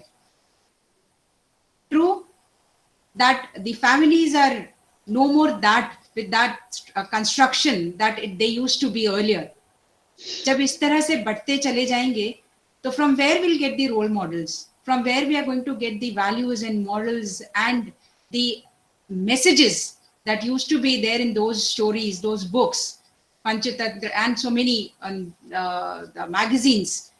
So all these things are really important. Plus to that, the way you talked about, he was never an enemy for technology, but of course whenever, again that thing, extremity of everything is bad. So अगर हम उसके ऊपर भी इतना ज्यादा dependent हो जाएंगे तो हमारा भविष्य कैसा होगा। सकारात्मक पहलू हमेशा साथ चलता है और वो सकारात्मकता हम एक दूसरे के सामने आज बैठे हुए हैं, एक दूसरे से बात कर पा रहे हैं, that way we can consider that technology is helping us. But when the thing comes about wars and absence of peace, then what is the use of technology? बहुत शानदार वक्तव्य सर आपका भी, आपका हृदय से आभार। अपने अगले वक्ता को आमंत्रित करना चाहूंगी। हमारे बीच हैं श्री पुष्पेंद्र पाल सिंह जी, डॉक्टर हरि सिंह गौर विश्वविद्यालय सागर से पत्रकारिता में स्नातक और समाजशास्त्र एवं प्राणी विज्ञान में स्नातकोत्तर उपाधि आपने प्राप्त की। बनारस हिंदू विश्वविद्यालय से पत्रकारिता में एक और स्नातकोत्तर उपाधि। कॉलेज ऑफ कम्युनिकेशन फ्लोरिडा विश्वविद्यालय यूएसए में मीडिया अध्ययन एवं डिजिटल जर्नलिज्म पाठ्यक्रम के लिए अमेरिकी सरकार द्वारा आमंत्रित किए गए। पत्रकारिता, मीडिया अध्यापन एवं जनसंपर्क के क्षेत्र में 28 वर्षों का आपका अनुभव है, जिसमें वर्ष 2003 से वर्ष 2015 तक माखनलाल चतुर्वेदी राष्ट्रीय पत्रकारिता एवं संचार विश्वविद्यालय के पत्रकारिता विभाग के अध्यक्ष के रूप में आपने कार्य किया। पर्यावरण संचार पाठ्यक्रम के समन्वयक भी रहे। चीन, इंडोनेशिया और अन्य देशों की मीडिया संबंधी यात्राएं, अंतर्राष्ट्रीय और राष्ट्रीय मीडिया सम्मेलनों, संगोष्ठियों और कार्यशालाओं में आपकी सहभागिता रही। गणेश शंकर विद्यार्थी पत्रकारिता पुरस्कार आपको मिला। पंजाब कला एवं साहित्य अकादमी जालंधर का विशेष पत्रकारिता सम्मान भी। डॉक्टर सीवी रमन विज्ञान कम्युनिकेटर पुरस्कार भी। उत्कृष्ट पत्रकारिता के लिए ठाकुर वेदराम पुरस्कार, विज्ञान श्री पुरस्कार, मध्य प्रदेश निजी विश्वविद्यालय नियामक आयोग का पत्रकारिता सम्मान, भोपाल के माधवराव सप्रे स्मृति समाचार पत्र संग्रहालय का लोकप्रिय शिक्षक के लिए रामेश्वर गुरु सम्मान, दुष्यंत कुमार स्मृति पांडुलिपि संग्रहालय का राजेंद्र जोशी सम्मान और वर्ष 2018 के लिए public relation society of India के नेशनल अवार्ड्स में बेस्ट चैप्टर चेयरमैन अवार्ड आपको प्राप्त हुआ। पर्यटन, लेखन, जनसंपर्क, बदलते आयाम एवं देश, समाज और गांधी नामक पुस्तकों का संपादन आपके द्वारा किया गया और प्रतिष्ठित समाचार पत्र और पत्रिकाओं में नियमित रूप से लेखों का प्रकाशन आप कर रहे हैं। वर्तमान में मध्य प्रदेश शासन के उपक्रम मध्य प्रदेश माध्यम में प्रधान संपादक एवं मध्य प्रदेश सरकार के साप्ताहिक समाचार पत्र रोजगार और निर्माण के संपादक के रूप में कार्यरत और पब्लिक रिलेशन सोसाइटी भोपाल के आप चेयरमैन हैं। आपका मैं स्वागत करती हूँ।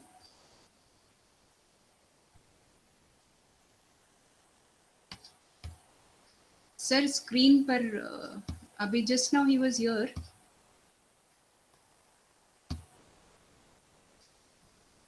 सर कॉल कर लीजिए।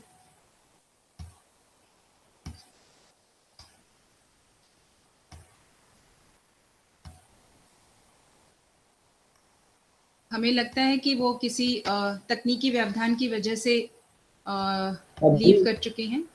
जब तक वे दोबारा हमारे साथ जुड़ेंगे। हाँ, मैंने भी स्क्रीन पर देखा था, लेकिन सर उसमें नहीं दिख रहे हैं। हाँ,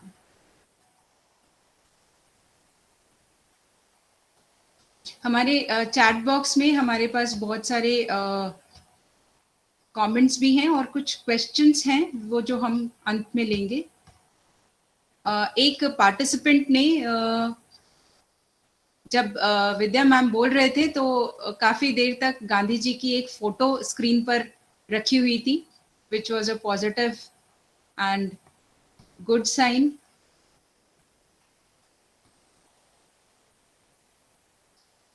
सिंह साहब कह रहे हैं कि वो अपन सबको देख पा रहे हैं, उनकी आवाज नहीं आ रही है लेकिन। हाँ सर, अभी दिख रहे हैं हमें। सर से बोलिए ईयरफोन लगाने के लिए, ईयरफोन लगाने लगा के भी ईयरफोन है आपके पास तो, और अदरवाइज मोबाइल से कनेक्ट करें। हाँ नहीं तो मोबाइल से जुड़ जाइए आप। ठीक है मोबाइल से जुड़ जाइए। हाँ ये सब तकनीकी व्यवधान है जो हमको फेस करने पड़ते हैं। राकेश जी के बहुत सारे इसमें कमेंट्स हैं और उन्होंने बहुत सारे राष्ट्रपिता महात्मा गांधी जी के कोट्स लिखे हुए हैं। मेरी कठिनाई दूर भविष्य के बारे में नहीं है, अगर वर्तमान को संभाल लिया जाए तो भविष्य अपने आप संभल जाएगा। सुंदर। सिंह सर आप सुन पा रहे हैं? No, his volume is not there.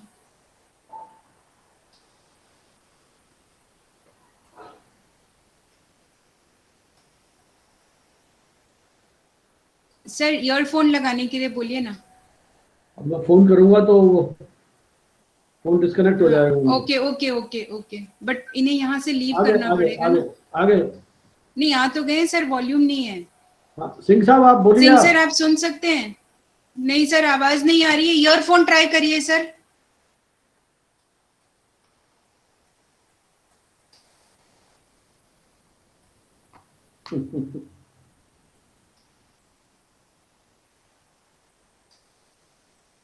अच्छा आप दिख तो रहे हो उनको लेकिन आवाज नहीं आ रही है ना? फोन से कनेक्ट कर लेना। उषा आप अनम्यूट कर दीजिए उनको, आप अनम्यूट नहीं कर सकते? नहीं मैम वो अनम्यूट हैं ऑलरेडी, उनके सिस्टम के साथ ही कोई प्रॉब्लम है, माइक तो उनका ऑन है। सिंह सर आप ईयरफोन लगाए, हाँ ईयरफोन ट्राई करिए। अब सर ने खुद म्यूट कर लिया ना। या तो मुझे लगता है नेटवर्क प्रॉब्लम है क्योंकि वो वीडियो पर कोई हलचल नहीं दिख रही है। वो नहीं सर अभी आवाज आ रही है क्या? हाँ सर बिल्कुल परफेक्ट आवाज आ रही है ना? यस सर बोलिए सर। चलिए मैं शुरू करता हूँ। जी सर। धन्यवाद।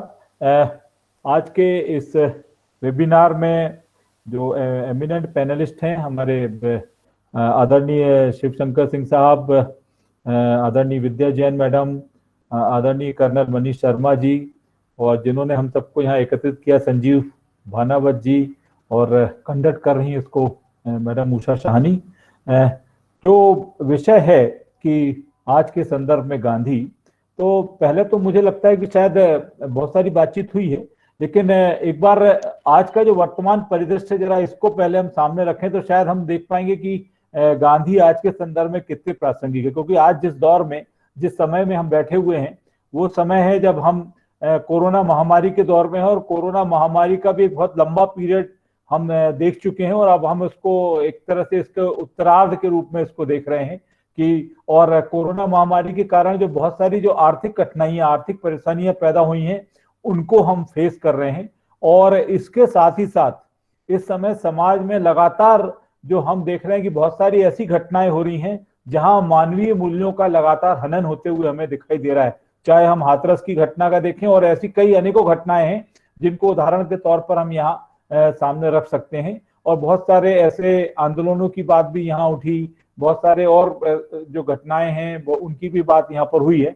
इस पूरे दौर में जब हम देख रहे हैं तो हमें आज ऐसा लगता है कि शायद जो चारों तरफ है वो एक तरह से जो असत्य का बोलबाला हमें कई बार दिखाई देता है, अवसरवाद हमें दिखाई देता है, धोखाधड़ी, स्वार्थपरकता, लालच, जो इस तरह का एक पूरा समाज हमें चारों तरफ जो दिखाई देता है। इस दौर में जब हम गांधी जी को ढूंढने की कोशिश करते हैं और गांधी जी को समझने की कोशिश करते हैं, तो मुझे लगता है कि जो बहुत सही बात यहाँ लगभग सभी जो पैनलिस्ट हैं वो इस पर सहमत थे और एक मत थे कि गांधी दिनों दिन अधिक से अधिक प्रासंगिक होते जा रहे हैं। और मुझे लगता है कि अगर समाज की जो स्थितियां हैं, जो परिस्थितियां हैं, और जिस तरह का समाज है, अगर ये समाज इसी दिशा में आगे बढ़ता रहा तो मुझे लग रहा है गांधी जी आज जितने प्रासंगिक हैं आने वाले समय में और उससे अधिक प्रासंगिक होंगे और लगातार अधिक से अधिक प्रासंगिक होते चले जाएंगे। क्योंकि गांधी जी जिस दौर में थे, जब गांधी जी स्वयं सक्रिय थे, उस समय से ज्यादा आज प्रासंगिक दिखाई दे रहे हैं, आज ज्यादा उनका महत्व हमें दिखाई दे रहा है। और मुझे लग रहा है कि आज जो समाज में जितनी भी समस्याएं हैं, उन सारी समस्याओं का समाधान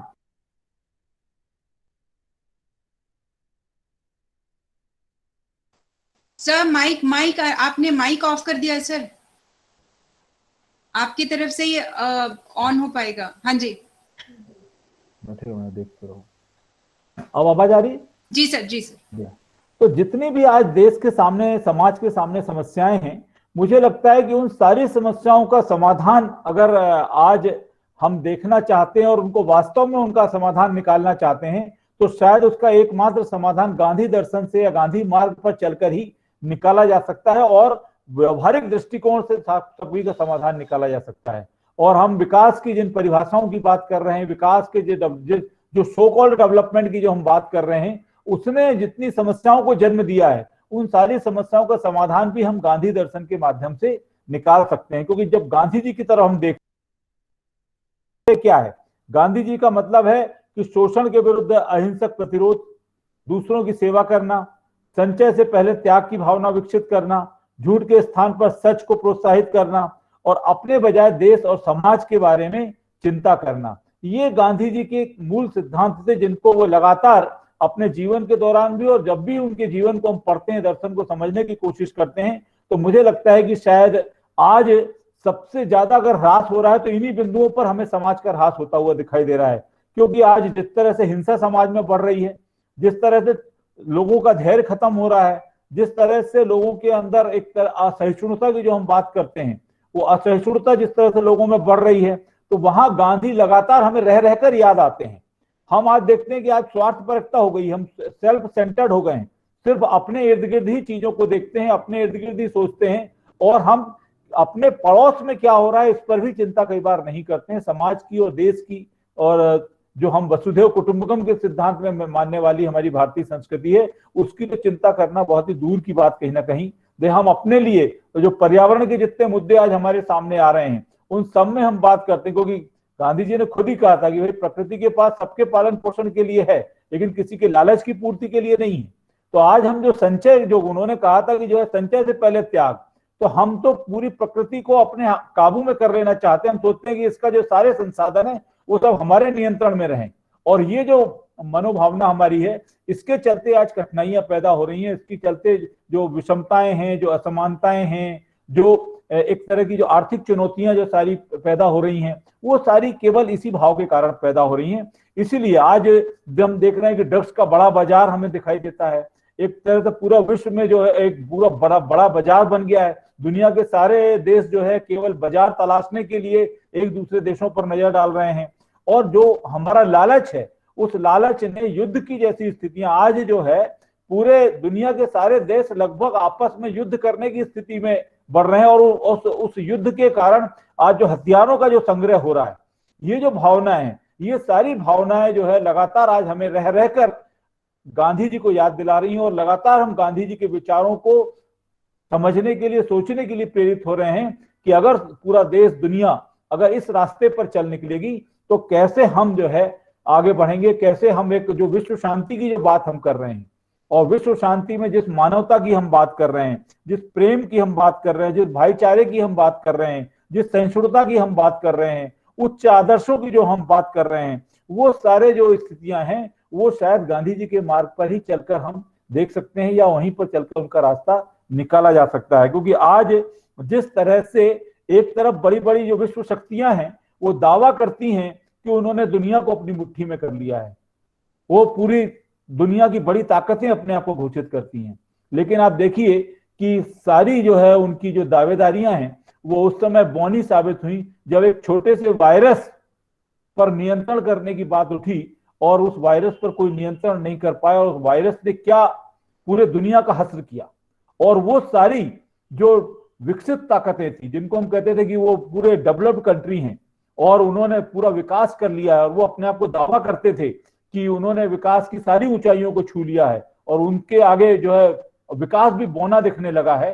जब वो बिखरते हुए दिखाई दिए, जब उनका पूरा हमने ध्वस्त होते हुए देखा, तब हमें लगा कि शायद अभी जो सारी जो विकास की बातें थी, जो परिकल्पनाएं थी, जो सोच थी, इन विचार, इनको नए ढंग से सोचना पड़ेगा, पूरा एक तरह से पुनर्विचार करना पड़ेगा, और एक तरह से हम कहें आमूलचूल ढंग से हमें नए ढंग से सोचना पड़ेगा। और शायद वो ताकतें भी, ये बात सही है कि गांधी जी को दुनिया की सारी ताकतें मानती, दुनिया के किसी भी देश में जाएं, आज गांधी के विचारों का सम्मान होता है और गांधी के विचारों के कारण भारत को बहुत ही अलग ढंग से देखा जाता है, बहुत ही एक सम्मान की दृष्टि से देखा जाता है। लेकिन उन देशों में जब उन्होंने देखा था कि शायद उन्होंने जो विकास की जो परिभाषाएं रखी हैं वो शायद बहुत सही चल रही हैं, तब उनको लगा कि नहीं अब जो है, और आज हमारे देश में आत्मनिर्भरता की बात एक बार फिर से आई है। आत्मनिर्भरता की जो अवधारणा है वो बहुत तेजी से आई है और मुझे लगता है कि जिस तेजी से हम आत्मनिर्भरता की बात कर रहे हैं, इस आत्मनिर्भरता के मूल में अगर जाए तो ये आत्मनिर्भरता का सिद्धांत किसने दिया था? ये आत्मनिर्भरता की बात गांधी जी ने की थी।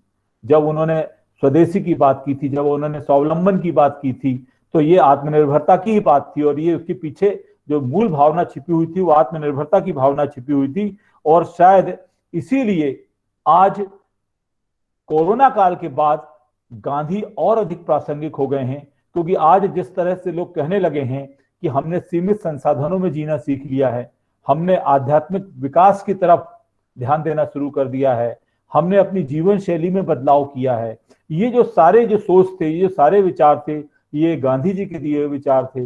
गांधी जी ने ही हमें इन सब विचारों को अपनाने के लिए जोर दिया था, लेकिन शायद हम कहीं खो गए थे, हम शायद कहीं दूसरी भ्रामक जो जानकारियां हैं उनको शायद सत्य मानने लगे थे। और जो गांधी जी का जो सत्य था, उनका सत्य ईश्वर था। वो कहते थे कि सत्यता से ही जो है सारे समस्याओं का समाधान निकाला जा सकता है। जब इन चीजों को हम देखते हैं और खास तौर पे आज जिस तरह की राजनीति है, अगर आज गांधी जी की प्रासंगिकता को समझना है हमें, तो आज जिस तरह की राजनीति है उस राजनीति को उस समय उन्होंने समझ लिया था और उन्होंने कहा था कि अगर धर्म विहीन राजनीति है तो वो एक तरह का मृत्यु जाल है।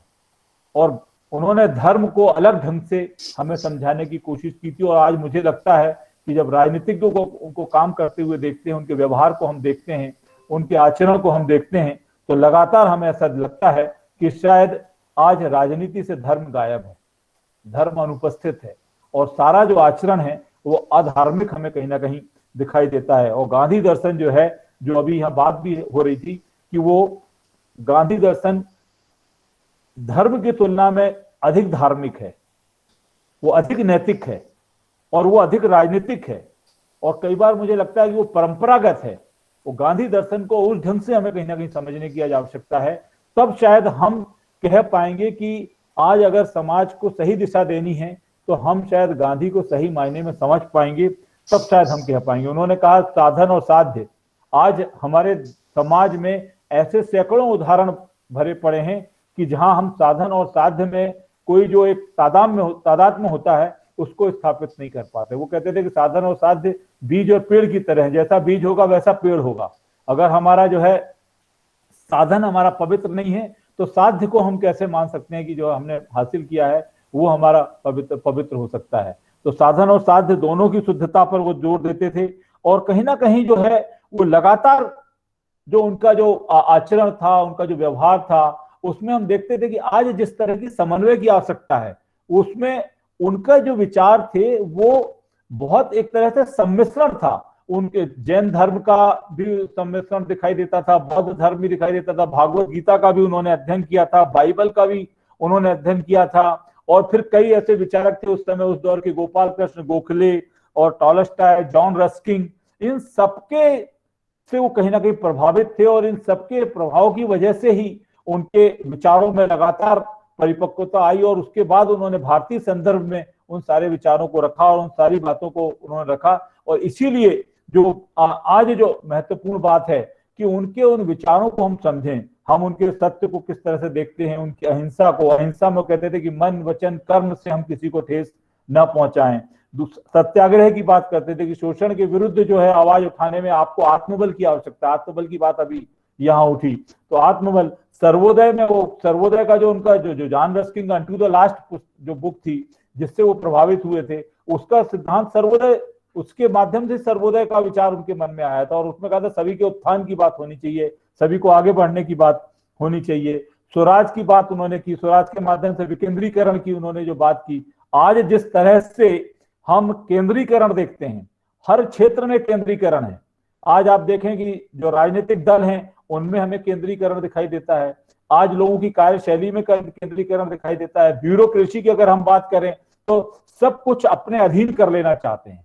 सब कुछ अपने नियंत्रण में कर लेना चाहते हैं। ये जो भाव है, इसको उन्होंने कहा था कि नहीं, हमें जो है किस तरह से, जो ट्रस्टीशिप का जो उनका सिद्धांत था, ट्रस्टीशिप का सिद्धांत उनका यही था कि जो हमारा जो एक तरह से आध्यात्मिक विकास, जो धन और उत्पादन है, उस पर सामूहिक नियंत्रण कैसे हो, इसकी बात वो करते थे। लेकिन आज सामूहिक नियंत्रण की बात कौन कर रहा है? आज तो स्वनियंत्रण की बात कर रहे हैं कि हमारा कंट्रोल हो, हमारा नियंत्रण हो। और ट्रस्टीशिप की जो बात उन्होंने की, आज तो हमें कुछ एक दो उदाहरण हैं, अगर हम बात करें तो उनको अगर देखें तो उनका किस तरह से एक तरह से लोग उनकी अनदेखी कर रहे हैं, किस तरह से उनकी उपेक्षा कर रहे हैं, किस तरह से उन सिद्धांतों को इग्नोर करके और गांधी को झुटलाने की कोशिश की जा रही है। ये बहुत एक चिंता का विषय है। आज हमारे सामने जो बड़ी कठिनाई है और बड़ी जो चिंता है वो ये है कि गांधी को गलत ढंग से प्रस्तुत किया जा रहा है। गांधी को गलत, उसका गांधी का मतलब समाज का जो पतन है, उस पतन का स्तर आप देखिए कि वो गांधी के चरित्र हनन में लग गए हैं। मतलब जिस गांधी ने चारित्रिक आत्मबल की बात की, जिसने उसने चारित्रिक सामर्थ्य की बात की और जिसने लोगों के चरित्र पर विशेष ध्यान दिया, उन्होंने जीवन शैली को सुधारने की बात की, लोग उसके बात अगर हमारे इस देश में समाज में हो रही तो हम अंदाज लगा सकते हैं कि ये देश और ये समाज कहां जाएगा। और इसीलिए आज गांधी और ज्यादा प्रासंगिक हो गए हैं कि अगर इतना पतन होगा, इतनी दुर्दशा में समाज की अगर देखने को मिलेगी तो ये आने वाले समय में हम इसको किस रूप से देखेंगे और देश और समाज कहां जाएगा, ये हमारी चिंता का विषय होनी चाहिए। और इसीलिए मुझे लगता है कि शायद आज हमें गांधी के विचारों को युवा पीढ़ी तक पहुंचाने की आवश्यकता है। जो उन्होंने भौतिक जो सीमित संसाधनों की जो बात उन्होंने की थी और उसको किस तरह से उन्होंने युवाओं को समझाने की कोशिश की, जिस तरह से उन्होंने कहा कि, और इसीलिए शायद उनका जो आज एक जो हम बेसिक शिक्षा की जो बात करते हैं, शायद वो बेसिक शिक्षा की आज इसीलिए आवश्यकता है कि आज जिस तरह की शिक्षा पद्धति है, उस शिक्षा पद्धति में हम करोड़ों की संख्या में बेरोजगारों को तैयार कर रहे हैं। लेकिन उनकी जो शिक्षा पद्धति थी वो कहती थी कि जो है कि हमारी जो शिक्षा पद्धति के आधार पर लोग बेरोजगार नहीं होंगे, लोग अपने जीवन के कामों को, अपने समाज के कामों को स्वयं करने में सक्षम होंगे और ये समाज एक समन्वय के साथ, एक प्रेम और सद्भाव के साथ, सांप्रदायिक सौहार्द के साथ काम करेगा। और यही बात थी कि उन्होंने आजादी की लड़ाई में, आप देखिए किस तरह से उनका सोच था कि आजादी की लड़ाई में उन्होंने न सिर्फ राजनीतिक आंदोलन किया बल्कि उन्होंने सामाजिक जो एक तरह से बुराइयां थी उनको दूर करने के लिए संघर्ष किया। उनको मालूम था कि जब तक सामाजिक बुराइयां रहेंगी, जब तक हमारा समाज विभाजित रहेगा, ये अलग अलग धड़ों में बटा रहेगा और इसकी एकता प्रभावित होगी। इसलिए हमारी जो स्वतंत्रता आंदोलन है वो भी हमारा प्रभावित होगा और साथ ही साथ समाज का जो विकास है वो भी कहीं ना कहीं प्रभावित होगा। इसीलिए उन्होंने छुआछूत की बात यहाँ हुई, उन्होंने हिंदू मुस्लिम एकता की बात की, उन्होंने ग्राम स्वराज की बात की थी कि किस तरह से हमारे गांवों को मजबूत किया जाए, गांवों को आत्मनिर्भर बनाया जाए, क्योंकि गांव आत्मनिर्भर बनेंगे तो हमारा देश आत्मनिर्भर होगा, हमारा समाज आत्मनिर्भर होगा। इसीलिए लगातार उन्होंने, आज आप देखें कि हमारी जो स्वास्थ्य संबंधी जितनी समस्याएं हैं, उन स्वास्थ्य संबंधी सारी समस्याओं का समाधान उन्होंने उस समय प्राकृतिक चिकित्सा और जो वैकल्पिक की आज हम बात कर सिंह सर माफ कीजिएगा, कंक्लूड करें क्योंकि अब बहुत सारे प्रश्न आ गए हैं तो अभी आप लोगों को और समय देना पड़ेगा हमें। ठीक है, हमें और सुनना है आपको। बाइंड अप करता हूँ, खत्म करता हूँ। तो मेरा कहने का आशय यह है कि इस तरह से हम अगर देखें कि कितने ही विषयों को उठा लें, हम हर विषय पर गांधी जी ने बात की और हर समस्या जो आज की है उसका समाधान गांधी जी के विचारों में हमें मिलता है। हम देखने जाएंगे तो कोई भी समस्या ऐसी अछूती नहीं है जिसका गांधी विचार से हम समाधान न दे सकें। इसलिए गांधी के विचारों को अधिक से अधिक लोगों तक हमें पहुंचाने की आवश्यकता है, आज की युवा पीढ़ी को उसे समझाने की आवश्यकता है और खास तौर से हमें उन ताकतों से संघर्ष करने की आवश्यकता है जिन्होंने गांधी जी के विचारों को अलग ढंग से तोड़ मरोड़ कर भ्रामक ढंग से प्रस्तुत करने की कोशिश की है या उनके चरित्र हनन की कोशिश की है। उन ताकतों को जवाब देने के लिए आज हमें और मजबूत होकर और अधिक ढंग से लोगों के बीच में पहुंचना पड़ेगा, ये हमारी कोशिश होनी चाहिए। और मैं ये कहकर अपनी बात समाप्त करता हूं और जो सवाल होंगे उनको हम फिर ले लेते हैं। धन्यवाद। धन्यवाद सर। पूरा गांधी दर्शन आपने अपने भावों के माध्यम से प्रस्तुत करने की प्रयास किया। बीच में टोकना पड़ा, मुझे क्षमा चाहती हूँ सर, क्योंकि मैं चैट बॉक्स में देख रही हूँ और बहुत सारे प्रश्न आ चुके हैं। और विद्या मैम आप स्क्रीन ऑन कर लीजिए, प्रश्न आएंगे और आपसे ही विनती है कि आप जिस प्रश्न पर चाहें आप उत्तर दे सकते हैं। मैं प्रश्न पढ़ना शुरू करूंगी। सबसे पहला एक प्रश्न मैं देख पा रही हूँ। संवाद संवेदनशीलता सब खत्म या कम, क्यों? विद्या मैम, आपसे शुरू करना चाहूंगी मैं। सब खत्म और क्यों? अब ये क्यों तो हमें इंट्रोस्पेक्ट करना होगा। जिस जीवन शैली को हमने अपनाया बिना सोचे समझे, पश्चिम की, उसने हमें इस अकेलेपन में धोप दिया। आज हम बहुत सॉलिटरी हैं, बिग मार्केट्स हैं, पर उसमें हम सॉलिटरी इंडिविजुअल खड़ा है और वो किसी से बात नहीं करना चाहता। फेसबुक पे उसके हजारों फ्रेंड्स होंगे, पर भौतिक रूप से एक दोस्त नहीं जिसके पास वो शाम को जाकर अपनी दिल की बात कर सके। एक ही बेडरूम में बैठ के पति पत्नी किसी अनजाने व्यक्ति से चैट करके उसके एक दूसरे की शिकायत करते हैं, पर आपस में संवाद स्थापित नहीं करना चाहते।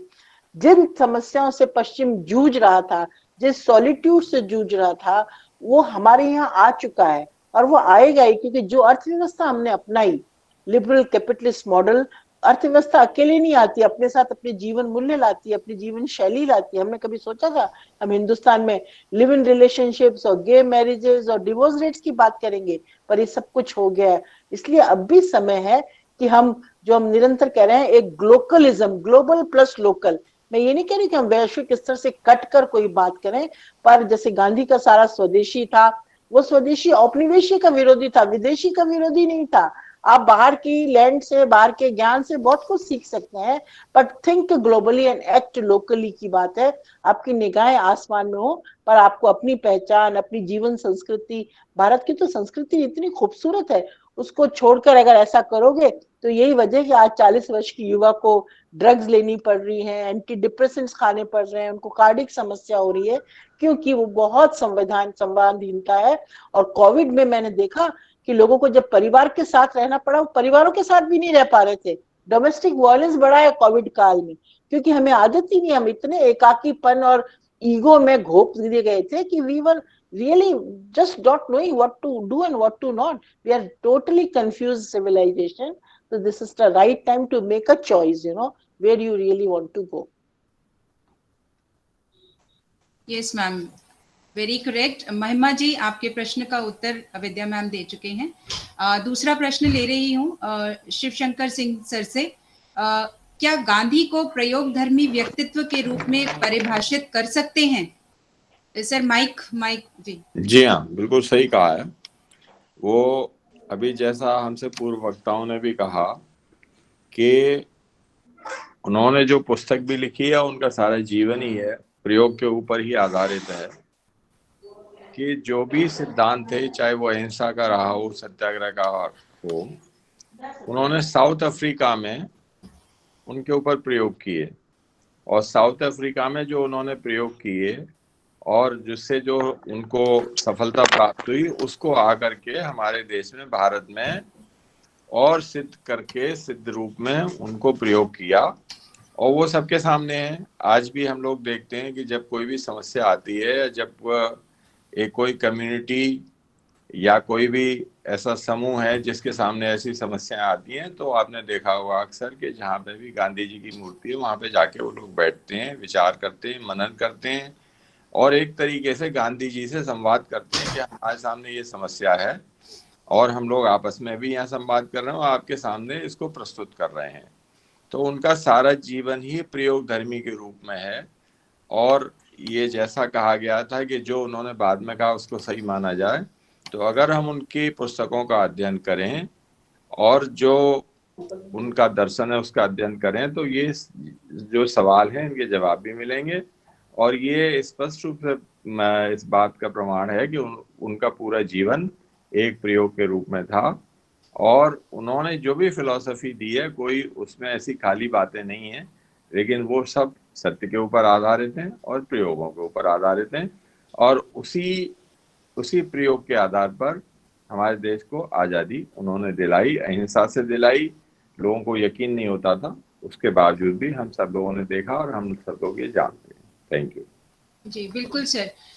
रंजना जी, आपके एक प्रश्न का उत्तर आपको मिल चुका है।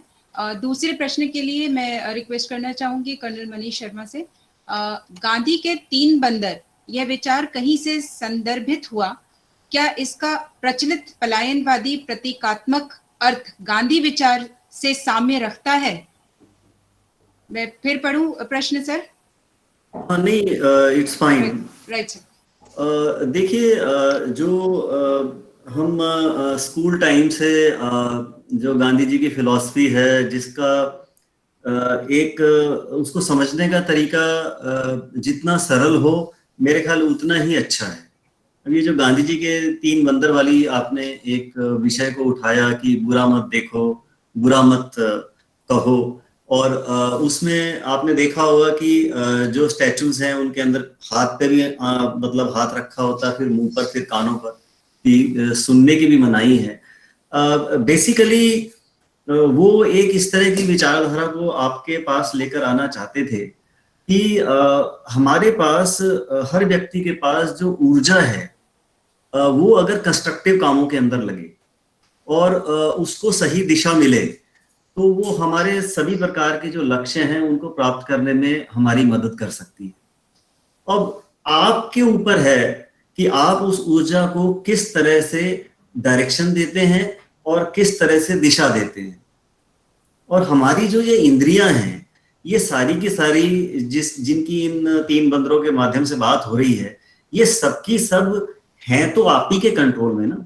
आप सबने एक छोटी सी बात महसूस कर रही होगी, कई बार जब ऑफिस से आप घर जा रहे होते हैं, आपकी आंखें तो खुली होती हैं, लेकिन रास्ते में कई बार ऐसा पैच आता है कि आपको पता भी नहीं लगता कि वो निकल गया और आप आगे पहुंच जाते हैं। उस वक्त आंखें तो खुली हुई थी, देख क्यों नहीं पा रहे थे आप? क्योंकि आपके अंदर कोई है जो डिसाइड करता है कि मैं क्या देखूं, मैं क्या सुनूं और मैं क्या बोलूं। तो गांधी जी आपके अंदर वो जो एक आप उसको आत्मा कह लीजिए या भगवान का अंश कह लीजिए, जो विद्यमान है और जो हर आपकी इंद्री को कंट्रोल कर सकता है, उसको जगाने की बात कर रहे हैं। और उसको इस तरह से जगाइए कि आपको किसी का नाहक की क्रिटिसिज्म करने की जरूरत ना पड़े, नाहक ही आपको कुछ ऐसा सुनने की जरूरत ना पड़े जिसका जो निरर्थक है, और ना ही कुछ ऐसा देखने की जरूरत पड़े, क्योंकि आजकल हमारी युवा पीढ़ी को सोशल मीडिया पे कुछ ऐसे कंटेंट मौजूद हैं जिनको मुझे नहीं लगता कि 4 से 6 घंटे देखकर उनका कोई बौद्धिक या मानसिक विकास हो रहा है। तो जो आपकी इंद्रियां हैं उनको किस तरह से आप अपने वश में रखें और किसी तरह से उनका सदुपयोग करें, वो यहाँ पर वो बात कहने की कोशिश की। बिल्कुल सही सर। रंजना जी, आपके दूसरे प्रश्न का भी आपको उत्तर प्राप्त हो गया है। मैं अगला प्रश्न ले रही हूँ। पुष्पेंद्र सर, आपसे चाहूंगी, अभी के समय में कैसे गांधी जी के विचारों को साथ लेकर चला जाए? देखिए, मुझे लगता है कि सारी बातचीत हम लोग अभी यही कर रहे थे कि गांधी जी के विचारों को साथ लेकर कैसा चला जाए, क्योंकि गांधी जी के विचारों को अपनाना या उन पर चलना बहुत ही आसान है। मतलब कई बार हमें ऐसा लगता है कि बहुत मुश्किल काम है या बहुत कठिन काम है, लेकिन गांधी जी ने जो भी विचार रखे, वो उनका पूरा जो गांधी दर्शन है, वो मैंने भी आपसे कहा था कि वो पूरा परंपरागत है और बहुत सहज और सरल है। उसको समझना भी आसान है, उसको अपनाना भी आसान है। देखिए, आज आप देखेंगे कि आपकी जो जीवन शैली है, उस जीवन शैली में आप अगर गांधी जी के विचारों को अपनाना चाहें, देखिए कोरोना के बाद तो मैं ये कह रहा हूं कि लोग सब इस बात को कहने लगे हैं कि हमें अपनी जीवन शैली को बदलना है, और हमें जैसे एक बहुत महत्वपूर्ण ढंग से बात निकल कर आई कि हमें अपने सीमित संसाधनों में अपना जीवन जीना सीखना है। मैं आपको एक छोटा सा उदाहरण दूं कि हमारी एक बहुत सीनियर ऑफिसर थी मध्य प्रदेश सरकार में, और वो उनका रिटायरमेंट को 4 साल बकाया था, और उन्होंने 4 साल पहले वॉलंटरी रिटायरमेंट ले लिया। तो मैंने उनसे कहा, मैडम आपने 4 साल पहले क्यों रिटायरमेंट ले लिया? बोले, पुष्पेंद्र जी, ऐसा है कि अब हमें कोरोना ने सीमित संसाधनों में जीना सिखा दिया है, और अब हमें इतना पैसा तो हमारे पास है कि हम अपना जीवन यापन जो सीमित संसाधनों में करना है कर लेंगे। अब हमें बहुत पैसे की कोई बहुत आवश्यकता नहीं है, और अब हम चाहते हैं कि अब आप थोड़ा सा काम बहुत कर लिया है, लेकिन थोड़ा सा आध्यात्मिक ढंग से, थोड़ा धार्मिक ढंग से जीवन को जिए और एक सुख शांति का जीवन हम जिए। ये उनका कथन था। मुझे लगता है इस कथन से ही सारी बात निकलकर सामने आती है कि आज लोगों ने गांधी के विचारों को अपनाना शुरू कर दिया है, और गांधी के विचारों पर मजबूती बढ़ती जा रही है लोगों की, क्योंकि अब लोग समझ गए हैं कि ये जो सारी जो विकास की जो बातें हो रही हैं, जो हम अंधी दौड़ में दौड़ते चले जा रहे हैं, भागते चले जा रहे हैं, जैसे कई बार हमें लगता है कि खुद नहीं मालूम कि हम कहाँ दौड़ रहे हैं, कहाँ के लिए भाग रहे हैं, ये जल्दी हमारी कहाँ के लिए है, और हम जो इकट्ठा करते जा रहे हैं, हम जो ये किसके लिए इकट्ठा करते जा रहे हैं, कब किस समय के लिए इकट्ठा करते जा रहे हैं। कोरोना में लोगों को समझा दिया कि आप अपनी जान बचाइए, आप अपने आप को देखिए, आपका ये सारी चीजें बेकार हो गई। लोगों ने सोचना शुरू कर दिया। कोरोना ने बहुत अच्छा आपको एक अवसर दिया है कि गांधी के विचारों पर आपने अमल करना शुरू कर दिया। सोचना तो दूर की बात है, जाने अनजाने में एक दबाव आपके ऊपर बना और उस दबाव में आपने उस जीवन शैली को अपना लिया। तो मुझे लगता है कि यही हमारे लिए पर्याप्त है कि बहुत आसान है, बहुत सहज है गांधी के विचारों पर अमल करना। पहले लोग हंसते थे, लोग कहते थे कि गांधी जी तो कहते थे कि कोई अगर आपको एक थप्पड़ मारता है तो आप दूसरा गाल आगे कर दीजिए। बोले ये कैसे संभव है, हम कैसे रुक जाएंगे, अगर उसने थप्पड़ मारा है तो हम भी उसको थप्पड़ मारेंगे। ये मजाक की बातें थी, ये गांधी को गलत ढंग से प्रस्तुत करने की बातें थी लोगों की। लेकिन आज लोगों ने सोच लिया कि अगर विश्व शांति की तरफ जाना है तो हमें गांधी जी का जो प्रेम है, सहिष्णुता है, उनका मानवता है, उनका सत्य है, उनका अहिंसा है, उसी से हम उस रास्ते पर पहुंच सकते हैं। आज जो मनुष्य कह रहा है कि हमें शांति की तलाश है, शांति की तलाश क्या है? शांति की तलाश वही है जो अहिंसा के माध्यम से हमें मिलेगी। हम लड़ाई झगड़ा करके, आरोप प्रत्यारोप करके, वाद विवाद करके हम जो है शांति की तलाश नहीं कर सकते हैं। इसीलिए आज हम इन सब बातों पर सोचना शुरू कर दिया, हमने विचार करना शुरू कर दिया है। और मुझे लगता है कि हमें जो युवा पीढ़ी है उसको बहुत बेहतर ढंग से ये बात समझ में आनी चाहिए अब कि गांधी विचार प्रासंगिक हैं, उनको अमल में लाना, उनको जीना, उनको संभव है और उनके अनुसार समाज को ले आगे बढ़ाना संभव है, निश्चित रूप से संभव है और बिल्कुल संभव है। मैं इस पर दृढ़ प्रतिज्ञ हूँ कि युवा पीढ़ी इस पर, और धीरे धीरे मुझे लग रहा है कि बहुत सारी युवा ऐसे हैं जिनको मैं देखता हूँ कि शायद उनकी जीवन शैली में बहुत बदलाव आया है और वो नए ढंग से अब जीवन जीना सीख रहे हैं। पहले से ज्यादा नैतिक हमें दिखाई दे रहे हैं, पहले से ज्यादा धार्मिक हमें दिखाई दे रहे हैं। धर्म से जो मतलब है कि हम क्या सही है क्या गलत इसकी पहचान करना। धर्म से पूजा पाठ से ऐसा नहीं है, धर्म से सही और गलत की बात करना और नैतिकता के आधार पर निर्णय लेना, मानवता के आधार पर विचार करना। तो ये इसलिए मैं मानता हूं कि जो है कि ये अब लोग जी रहे हैं, इस जीवन शैली को जीना सीखें, देखें लोगों को और उसके आधार पर उस पर जीवन में अमल लाएं। बिल्कुल सही सर। और इस कोरोना काल ने वाकई में ये चीज समझाई है और मैं तो अपने आप को उसमें शामिल करती हूँ कि हाँ, पहले कभी मेरी बड़ी दीदी मुझे कहा करती थी कि कुछ ऐसी चीजें और स्पिरिचुअल जो थॉट्स होते हैं इनको सुनो समझो, पर तब लगता था कि नहीं, अभी हमारी वो उम्र नहीं आई है, नहीं सुनेंगे। लेकिन इस कोरोना काल में बहुत सारी ऐसी चीजें हुई जिनसे वाकई में लगा कि नहीं, दैट कनेक्टिविटी जो कर्नल सर भी कह रहे थे और शिव शंकर सर ने भी उस तरफ इशारा किया, विद्या मैम ने भी इशारा किया और आपने भी, कि this is something which you already have, but the only thing is that आप उस चीज को साइड लाइन बाय लाइन करके चले जाते हैं। And once if you happen to get this connect, that understanding, the life actually gets miraculous. So yes, aptly said, the young lot has to understand this and true, आप इतने strongly इस बात को कह रहे हैं, यकीनन ये जो युवा पीढ़ी है वो इस ओर जरूर सोचेगी और कर भी रही होगी। Thank you so much sir.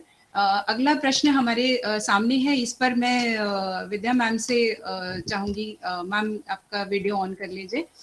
और क्योंकि ये पूरा मैम का ही सब्जेक्ट आ गया है तो विस्तार से चाहूंगी और बीच में रोक दिया था, तो मैं चाहती हूँ आप अपनी सारी बात यहाँ इस मन से इस बार इस प्रश्न पर जरूर बोल दें।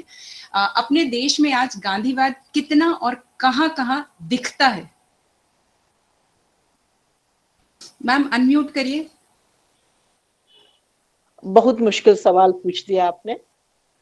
गांधी को हर स्तर पर, एक्चुअली व्यक्ति के स्तर पे गांधी को प्राप्त करना बहुत आसान है। मैं अच्छा व्यक्ति बनूं, अच्छा शिक्षक बनूं, अच्छा विद्यार्थी बनूं, अपने काम को अच्छे से करूं, ये गांधी है।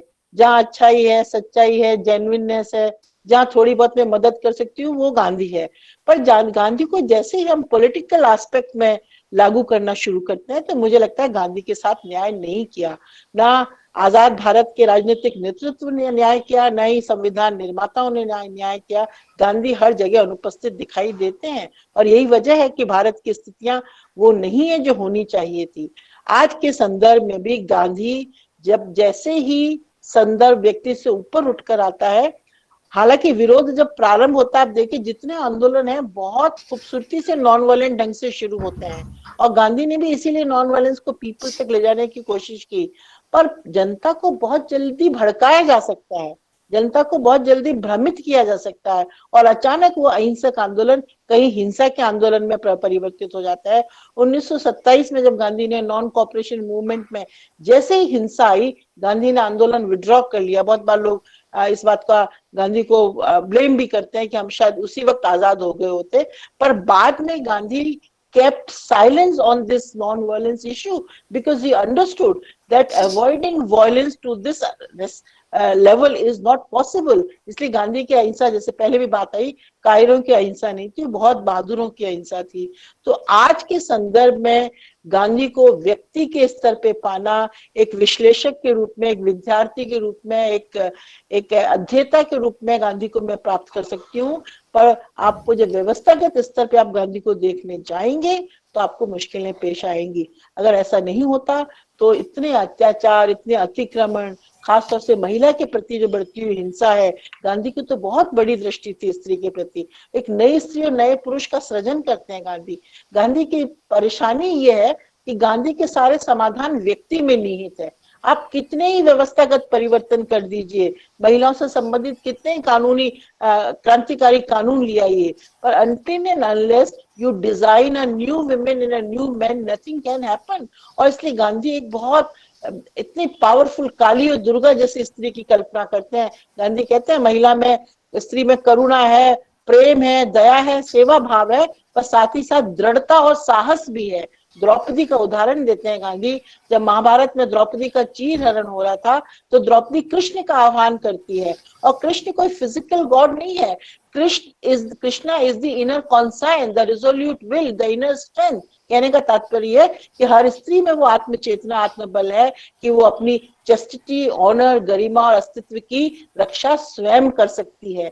तो आज के संदर्भ में गांधी, अगर आप मुझसे कहें, सामाजिक राजनीतिक स्तर पे बहुत अनुपस्थित दिखते हैं, पर ऐसे व्यक्ति हैं जो हर गांव का गांधी होता है। हर एक, मेरे मन में भी गांधी, आपके भी गांधी, छोटे छोटे गांधी हो सकते हैं, छोटे छोटे कर्मों से गांधी को प्राप्त किया जा सकता है, पर पूरे रूप में और खास तौर से राजनीतिक स्तर पे मैं बहुत निराश होती हूँ कि गांधी को वो स्थान और वो जगह नहीं मिली, न नीतियों में मिली, न क्रियान्वयन में मिली। शायद स्थितियां कुछ अलग होती, पर पीपल्स मूवमेंट में गांधी दिखाई देते हैं, जन संघर्षों में गांधी दिखाई देते हैं।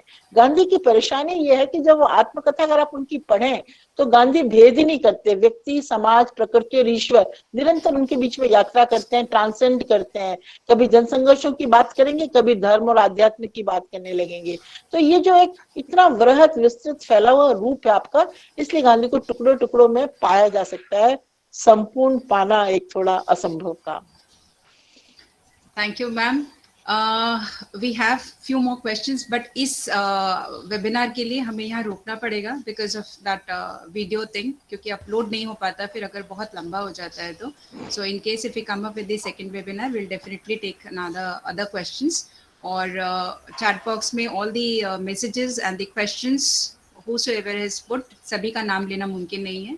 आप सभी को थैंक्स बोलना चाहूँगी कि आपने यहाँ पर अपनी प्रतिभागिता इन शब्दों के माध्यम से रखी।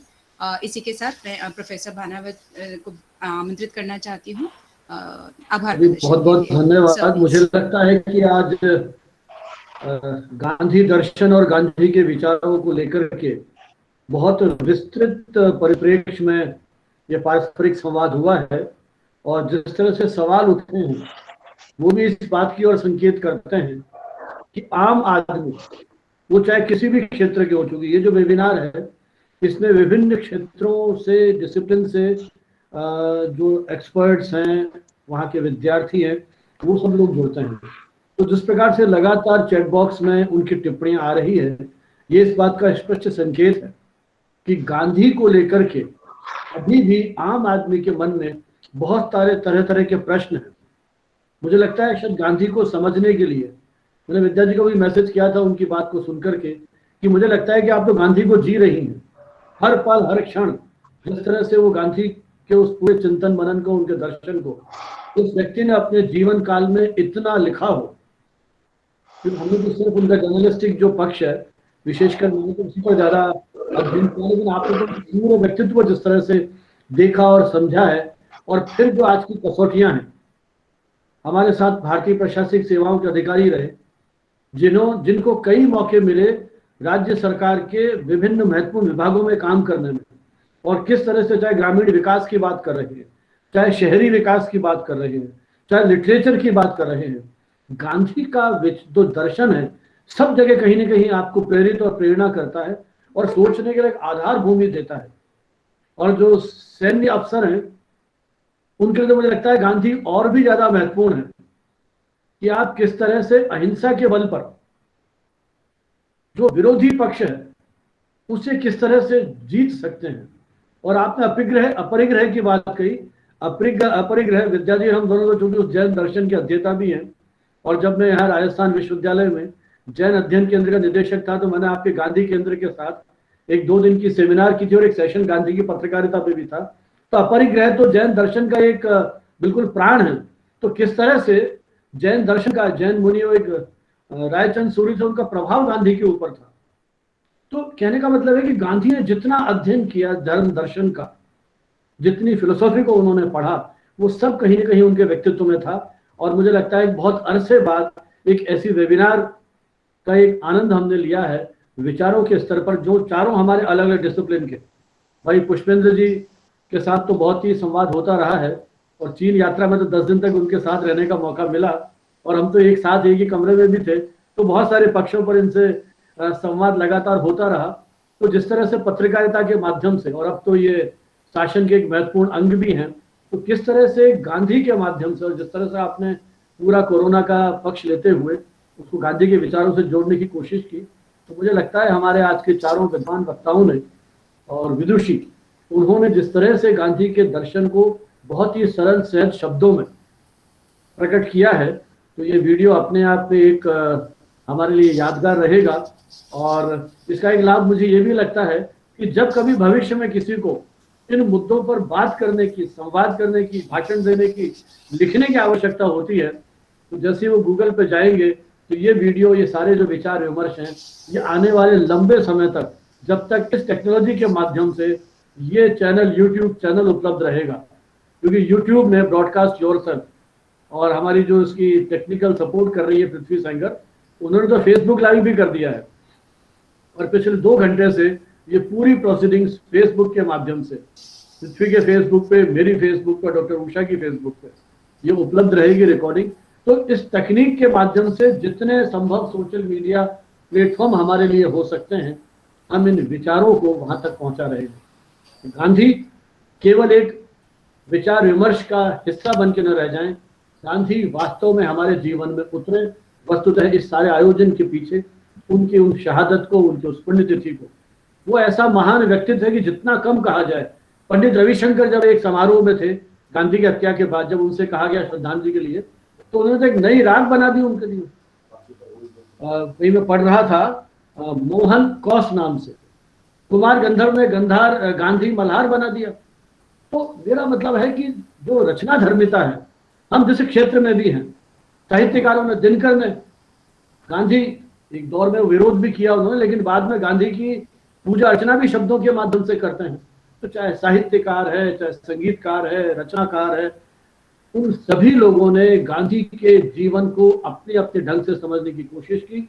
और हमारे चारों वक्ताओं ने जो विभिन्न पक्षों से हैं, उन्होंने गांधी को उन सारे पक्षों से जोड़ के जिस तरह से विषय का प्रतिपादन किया है, ये मुझे लगता है कि आज की हमारी बहुत ही महत्वपूर्ण और यादगार शाम रही है। उन्हें उस पुण्यात्मा को, उस दिव्यात्मा को, उस महापुरुष को हम अपनी श्रद्धांजलि देते हुए आज के इस कार्यक्रम को यहीं समाप्त करते हैं। आप सभी महानुभावों के प्रति बहुत बहुत आभार। इस उम्मीद में आगे भी इस तरह का आपका सानिध्य और मार्गदर्शन हम सभी को मिलता रहेगा, और हम ऐसे ही विषयों पर विचार मंथन की इस परंपरा की निरंतरता को बनाए रखने में सफल होंगे। कम्युनिकेशन टुडे का भी ये वर्ष रजत जयंती सिल्वर जुबली ईयर है। ये जर्नल भी जिस तरह से हमारे शोधार्थियों को, शोध अनुसंधानकर्ताओं को, मीडिया शिक्षकों को एक छोटा सा मंच देने का प्रयास कर रहा है, आप सभी के आशीर्वाद से ये यात्रा लगभग 24 साल पहले शुरू की थी, वो यात्रा इसी तरह से अनवरत जारी रहे। आज मीडिया क्षेत्र में मुझे ध्यान है शुरू के दौर में पीपी सिंह जी ने भी उसके लिए बहुत सारे आलेख वो लगातार लिखते रहे हैं, लेकिन व्यस्तता के कारण वो सहयोग नहीं मिल पाया और देश के अलग अलग अंचलों से हमारे सारे मित्र जुड़े हैं। मैं उन सभी के प्रति आभारी कि उन सभी ने इस विचार यज्ञ में अपनी आहुति देकर उस महामानव के प्रति अपनी श्रद्धांजलि प्रकट की।